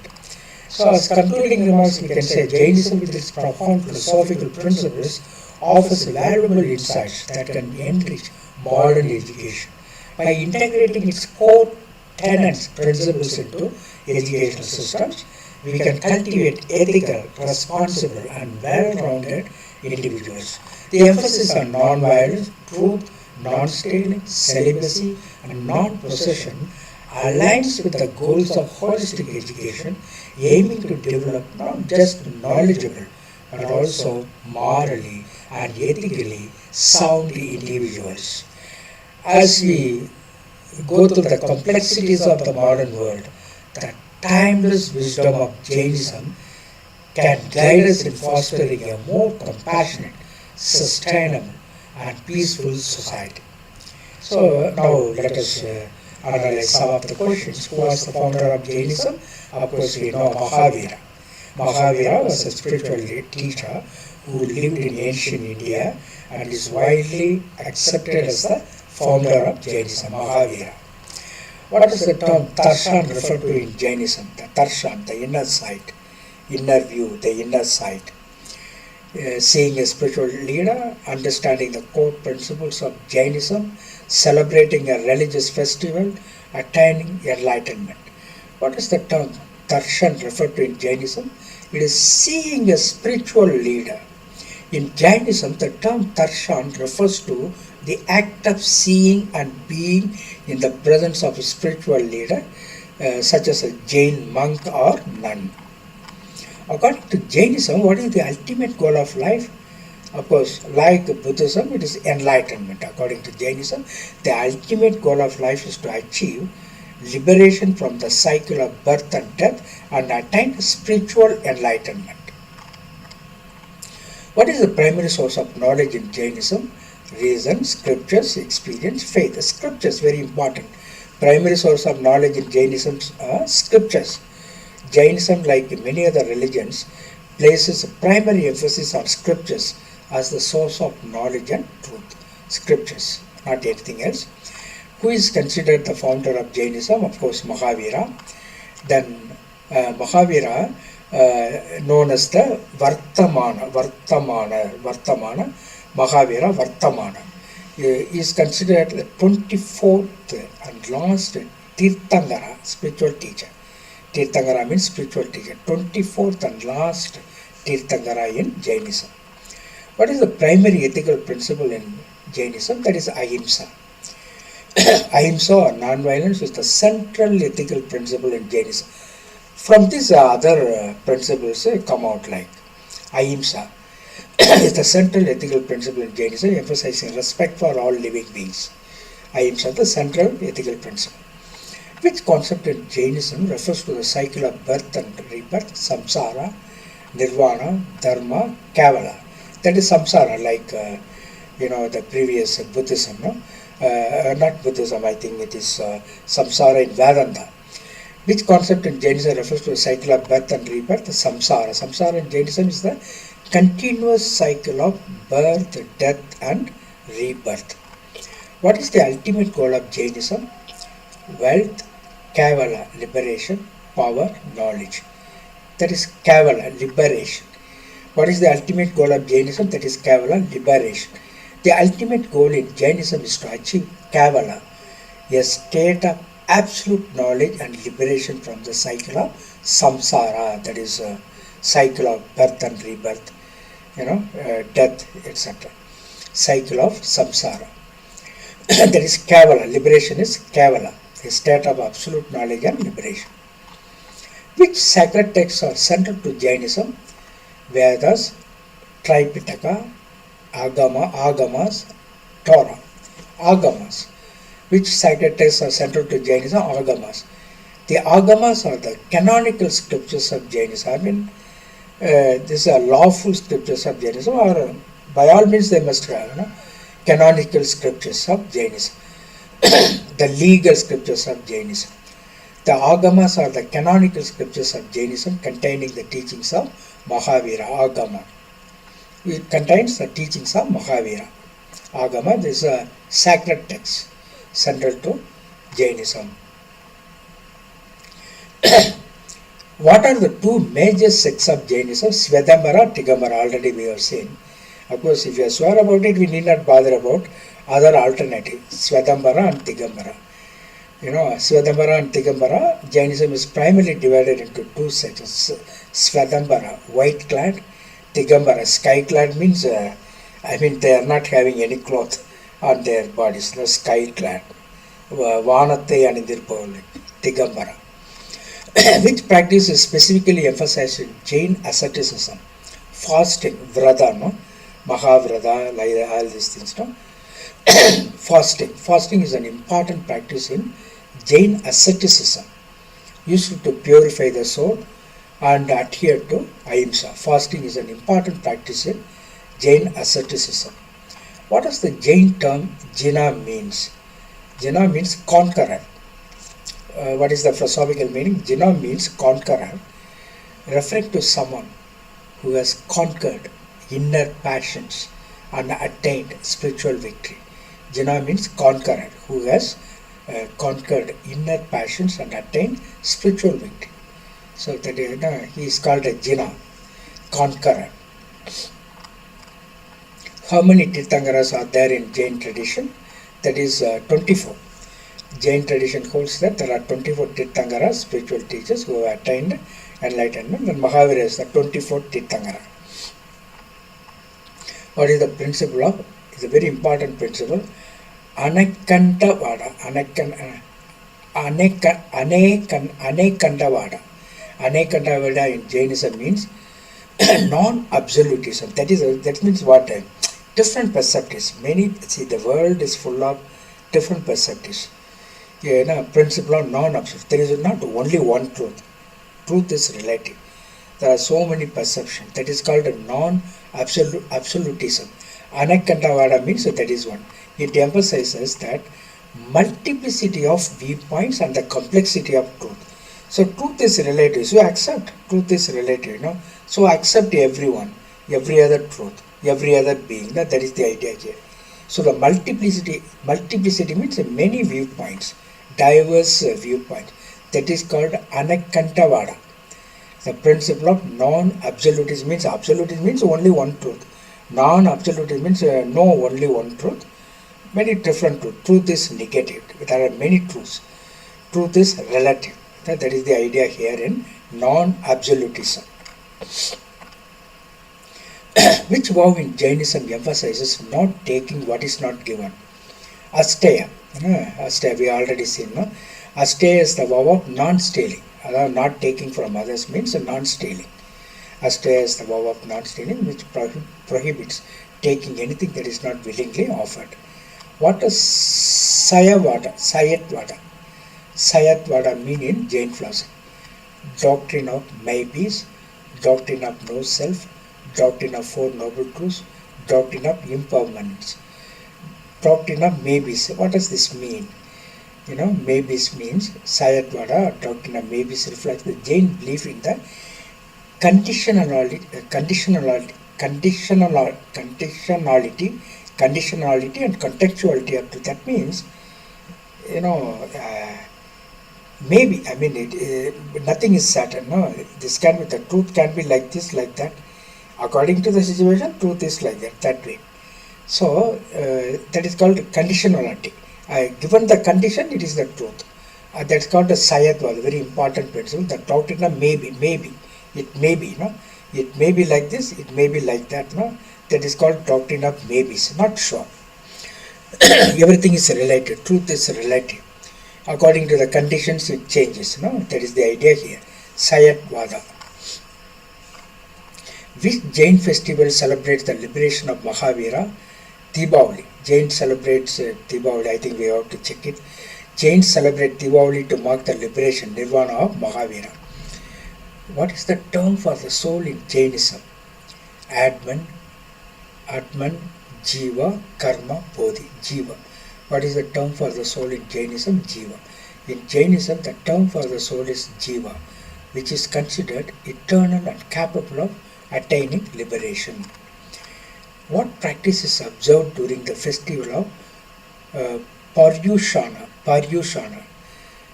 What is that term? Paryushana means what? The word practice is observed during the festival. There is a festival called Parishwana. Parishwana means fasting and meditation. During Parishwana, Jains engage in fasting, meditation and seeking forgiveness for past wrongdoings. So there is a festival called Parishwana. At that time, a lot of fasting, meditation, and then the Jains forgive everyone for their past mistakes, wrongdoings, etc. during Parishwana festival.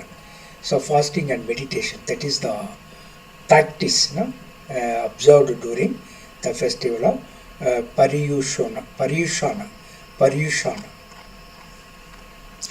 What is the significance of the Jain symbol, the swastika?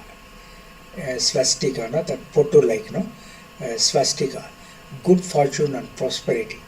There will be four, like a star, not exactly like a star, and four folds it will be like that, four protruding lines will be there. So that is a swastika, good fortune and prosperity, non-violence, eternal truth, the four states of existence. The Jain swastika symbolizes the four states of existence: heavenly beings, human beings, hellish beings, and animal beings. There are four states of existence according to Jainism. So they are called swastikas. That is, swastika means four states of existence. There is a tilak, that is given in the, this Jain literature. There four lines will be, protruding outside. I hope you are able to imagine like that. The four states of existence. Okay. So heavenly beings, human beings, hellish beings, and animal beings. Which concepts refer to the accumulated karma in Jainism? Nirvana, bandha, samsara, moksha. Bandham, bandha, pasam, bandha, pinay, pasam, bandha. Bandha refers to the bondage or accumulation of karma that binds the soul to the cycle of birth and rebirth. Accumulation of karma means our forefathers also would have done some wrong. That is coming in our genes, or something like. Good or bad, normally we inherit our characteristics from our forefathers sometimes. Probably that is bandha. That is why there is a cycle of birth and rebirth. That accumulation of karma binds the soul to the cycle of birth and rebirth, that bandha. Bandha pasam, we used to call it bandha. Then what is the Jain term for right contact? Samyak darshana, samyak jnana, samyak charitra, samyak samadhi. At that eighth, path, they talk about right action, right, all these things. There are 8 actions, and all these things will be given in Sanskrit words. Probably I will give it in another small video later on, all these technical terms involved. So, but anyway, samyak charitra means charitra. Samyak charitra refers to the right contact, one of the 3 jewels of Jainism, alongside right faith and right knowledge. So right faith, right knowledge, and right contact, only 3 jewels here. So 3 jewels of Jainism: right contact, right faith, and right knowledge. If anything else is given, it is wrong. Only these 3 things should be there in the 3 jewels of Jainism. That is a right contact, right faith, and right knowledge. Which Jain principle advocates for non-possessiveness? Non-possession, that is aparigraha. Already we have seen that. Aparigraha means non-possession, not anything else. Aparigraha. Aparigraha is the principle of non-possessiveness, encouraging detachment from material and emotional possessions, both material as well as emotional, but even emotional feelings. So detachment from everything, attaining balance in life by loving every other human being, the universe. Aparigraha, non-possession. What is the purpose of Jain practice of salekana? Salekana means what? That is, we have to learn it. Attaining spiritual purity, salekana. It is not attaining wealth, spiritual purity, enemies, social status. Spiritual purity, attaining spiritual purity is the right alternative. That is called Salekana, purpose of Jain practice of Salekana. Salekana is a voluntary, peaceful fast unto death. Very important. Till death, someone is fasting. It is called Salekana. Voluntarily it is done. Salekana. It is practiced by some Jains aimed at achieving spiritual purity and liberation. So, they end their life, by being, by having fast unto death, for achieving spiritual purity and liberation. Some Jains do that. That's called a Salekana, attaining spiritual purity. What is the concept of Anakandavada in Jainism? Already I have told you the belief that truth can be found in different forms. Multifaceted, truth, perspectives, multiple perspectives, diverse truths, different truths. The belief that truth can be found in different forms. Anakandavada is the Jain doctrine of non-absolutism. Non-absolutism means there is not only one truth.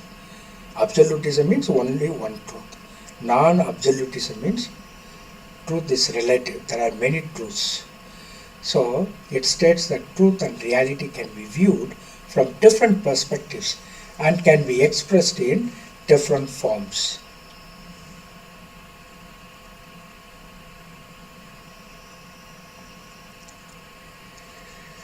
Yeah, it can be expressed in different forms. What is the Jain practice of ahimsa? Worship of multiple gods, non-violence towards all living beings, refusal to eat meat, restriction of pleasures. Non-violence towards all living beings. That is the Jain practice of ahimsa. Non-violence towards all living. That is called ahimsa. Ahimsa is a key concept in Jainism which emphasizes non-violence towards all living beings. What is the concept of Sayadvada? Already I have told you. Believe that truth can be found in different forms. Sayadvada is the Jain doctrine of relativity, which states that truth and reality can be viewed from different perspectives, different angles. It can be expressed in different forms. What is the Jain practice of tabas? That is a restriction of pleasure. That is called a tabas. Tabas or the fasting, all these things, restriction of pleasures. We forego one meal or even 3 meals in a day or 2 meals in a day. So that's called a restriction of pleasures. Practice of tabas. Tabas is a Jain practice of self-discipline, which involves the restriction of physical and mental pleasures.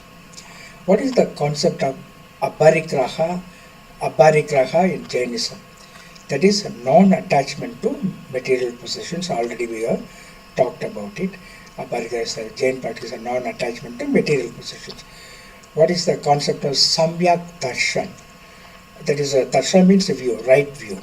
Samyak darshan is the Jain practice of right view, which involves having a correct understanding of the nature of reality. The nature of reality is seen in the right way. That is called right view. What are the 3 jewels of Jainism? You have to be extremely careful because they will be confusing you with different words. So 3 things, 3 jewels of Jainism are right faith or right belief. Both are the same thing. Right knowledge, right contact. Only these things are 3 jewels. Right belief or right faith, right knowledge and right contact or right behavior. So these 3 are the jewels, 3 jewels of Jainism. These jewels are the foundation of Jainism and represent the core values and teachings of Jainism. Right belief refers to having faith in the teachings of Jainism and the path of liberation. Right knowledge refers to understanding the truth and reality of existence and the path of liberation. Right contact refers to living a life that is in accordance with the teachings of Jainism. Now, what are the 5 main principles of Jainism? Of course, the same thing, already we have said it. We have to, keep it in mind. Anakandavada, ahimsa, satya, asteya and aparigraha, the 5 main principles. All these things, we have already explained the meanings of all this. Okay. Anekantavada refers to the belief that truth is multifaceted, truth is many, it can be seen from different perspectives. Ahimsa is the principle of non-violence and non-injury to all living beings. Satya is the principle of truthfulness and honesty. Asteya is the principle of non-stealing. Aparigraha is the principle of non-possession and non-attachment. What is darshan in Jainism? Already we have seen that. Darshan in Jainism is the practice of seeing and being seen by Tirthankaras or enlightened beings. It is believed that the Tirthankaras have the ability to transmit spiritual energy to those who come to see them, which can lead to spiritual enlightenment. That is called a darshan. Darshan of these Tirthankara. If the person goes and sees that Tirthankara, naturally certain spiritual energy is transmitted from that Tirthankara, that is that sage, Jain, to this person. No? That is the idea here. So, this called, it leads to spiritual enlightenment of this person. If he goes and sees or gets the guidance from this Tirthankara, this person gets the spiritual enlightenment. This practice is seen as an important part of Jainism, as it allows a person to receive spiritual guidance and inspiration from the Tirthankaras. Very interesting fact about darshan in Jainism. Then what is the concept of Anekantavada in Jainism? Already I have told you. Anekantavada is the concept that truth can be seen from different perspectives. Yes. Then now the last one in this 1A, that is in this part 1, Islam philosophy. Even though it is getting late, let us finish once and for all. If you are not here, maybe after some time you go through my video and learn this, perhaps. Of course, nothing to learn. All these things you already learned. Maybe you, remember these ideas in your mind once again. Islam philosophy. Islam philosophy refers to the thinking and wisdom derived from the teachings of Islam, particularly the Quran and Hadith, sayings and actions of the Prophet Muhammad. It explores the nature of existence, the universe, the humanity's place within it, guided by Islamic principles and beliefs. So, of course, you understand, no? So, Islamic philosophy, it refers to thinking and wisdom derived from the teachings of Allah, Islam, no? That's the idea. Then, what are the important ideas? Very important idea: unity of God. That's called, in technical term, Tawheed. Tawheed, Tawheed. Unity of God, Tawheed. The central idea in Islam is the belief in one God, Allah, who is all-powerful, all-knowing and merciful. This monotheism means people believe in one God, that is called monotheism. This monotheism shapes the world view of Muslims and their understanding of the universe and morality. The unity of God, Tawheed. Then purpose of life. Islam teaches that the purpose of life is to worship God, live righteously, and follow His guidance as revealed in the Quran. This gives life meaning and direction. That is the purpose of life. That is the idea. And Islam teaches that the purpose of life is to worship God. That is the purpose of life, to worship God. That is why they have 5 times of worship in a day. Namaz, we call it namaz. 5 times they are praying to God. Ethics and morality. Islamic philosophy emphasizes ethical conduct, justice and compassion. Muslims are encouraged to be honest, kind, fair in their dealings with others. Because I am making my sound very lower because already it is 12 o'clock. Those in the nearby room should not be disturbed. Of course, I have reduced my volume actually, so that I think if you are able to hear from me, that's fine. Ethics and morality, then knowledge and learning. Seeking knowledge is highly valued in Islam. Muslims are encouraged to pursue education, reflect on the world, and gain wisdom to understand God's creation better. That is knowledge and learning. Finally, what is for knowledge? What is the knowledge meant for? It is to understand God, to worship God, to praise God. That is the idea. That is the purpose of knowledge and learning. Then community and social justice. Islam places a strong emphasis on the welfare of the community and social justice, helping the poor, maintaining family bonds, and promoting fairness are key aspects. Okay, that's important. Now, educational implications. What are the educational implications of Islam? Holistic education, like any other system in the ancient India, Islam also talks about all-round development of education to the students. Education in an Islamic context aims to develop the whole person intellectually, spiritually, and morally. This means integrating various teachings with general knowledge. Then moral education. Schools and educators emphasize character development, teaching students to live by ethical principles such as honesty, respect, and responsibility. Moral education. Then encouragement of critical thinking. Islamic philosophy supports questioning, reflection, and reasoning. This encourages students to think critically and seek a deeper understanding of their faith and world. So, encouragement to critical thinking. Inclusivity and diversity, both.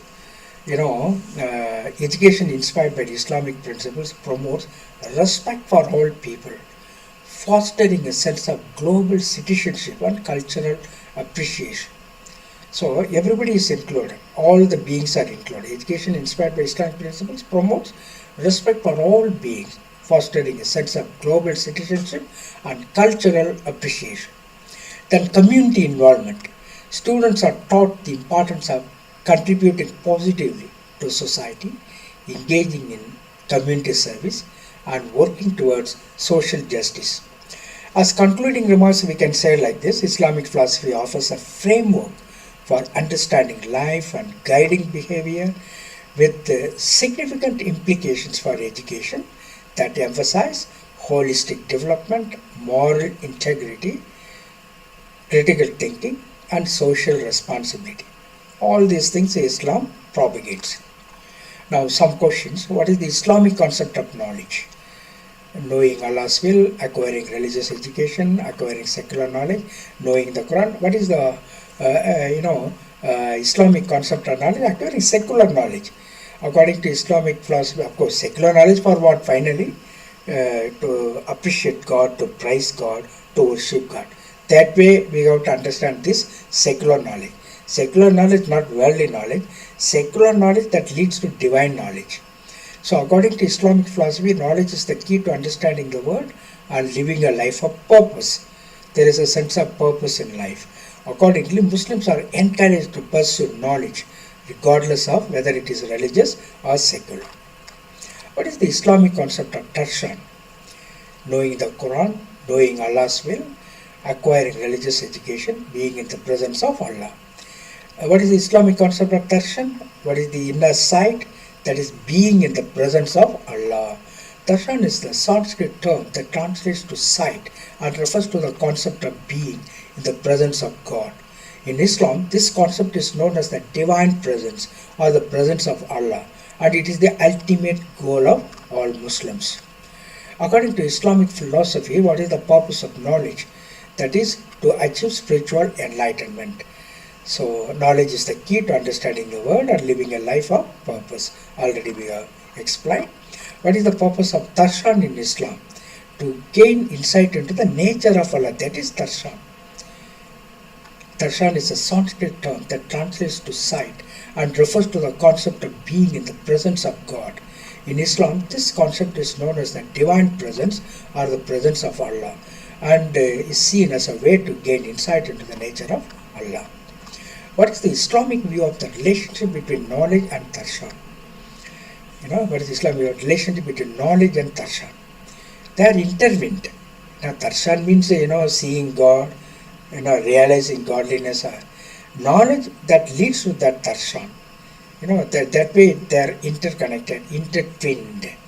Islamic philosophy views knowledge and darshan as intertwined, interconnected, as knowledge is seen as a path to darshan, and darshan is seen as a path to knowledge, both intertwined.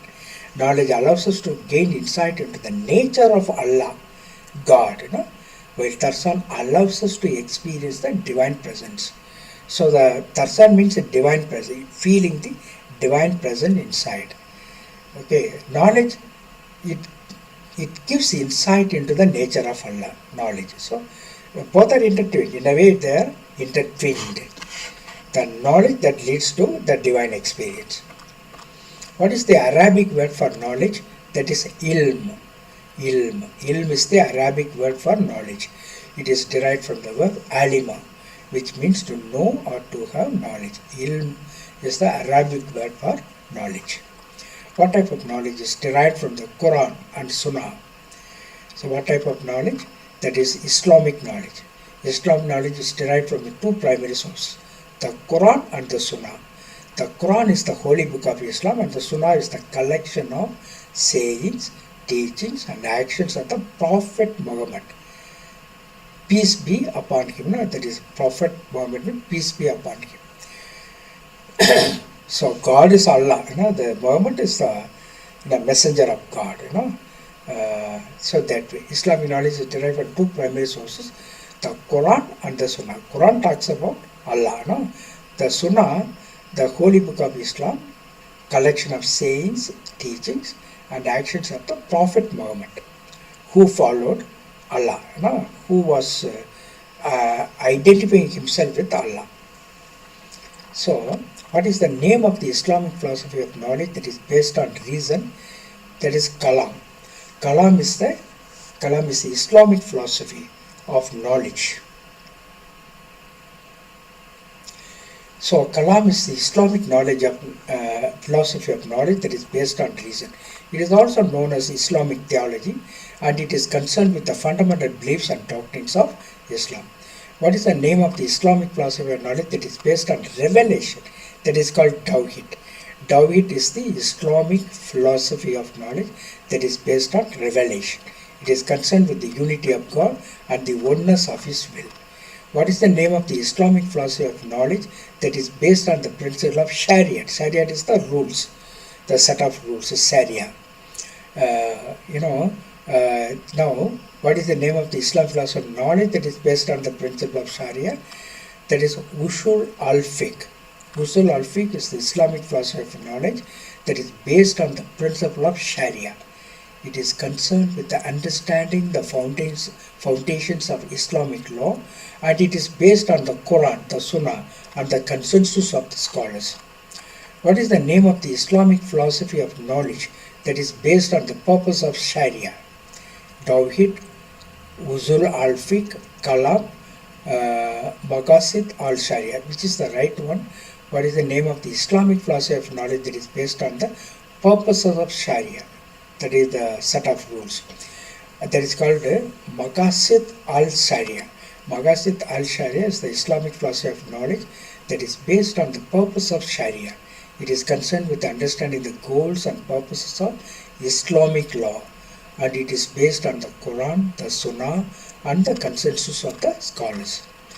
What is the name of the Islamic philosophy of knowledge that is based on mysticism? That is Tawhid, realizing the divine power of Allah. Tawhid. That is this is based on mysticism. Tawhid is the Islamic philosophy of knowledge that is based on mysticism. It is concerned with the unity of God and the oneness of His will. It is based on the idea that the individual can achieve union with the divine through the practice of mysticism. So the word for that, Tawhid. Thank you very much, dear friends. God bless you abundantly. We have finished the part 1 very successfully. Tomorrow we will continue the second part. It is already almost 2 hours we have taken.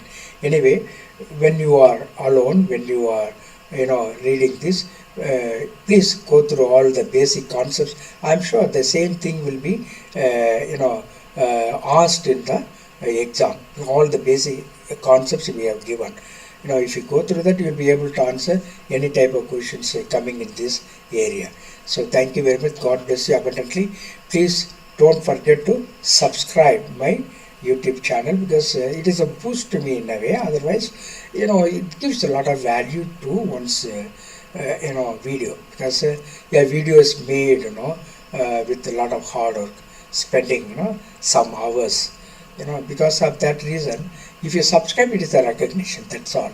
You are able to appreciate me. That is the idea. When you appreciate, I am happy. I am ready to give the best. That is the idea of this subscription. Thank you very much. God bless you abundantly. Give your suggestions also.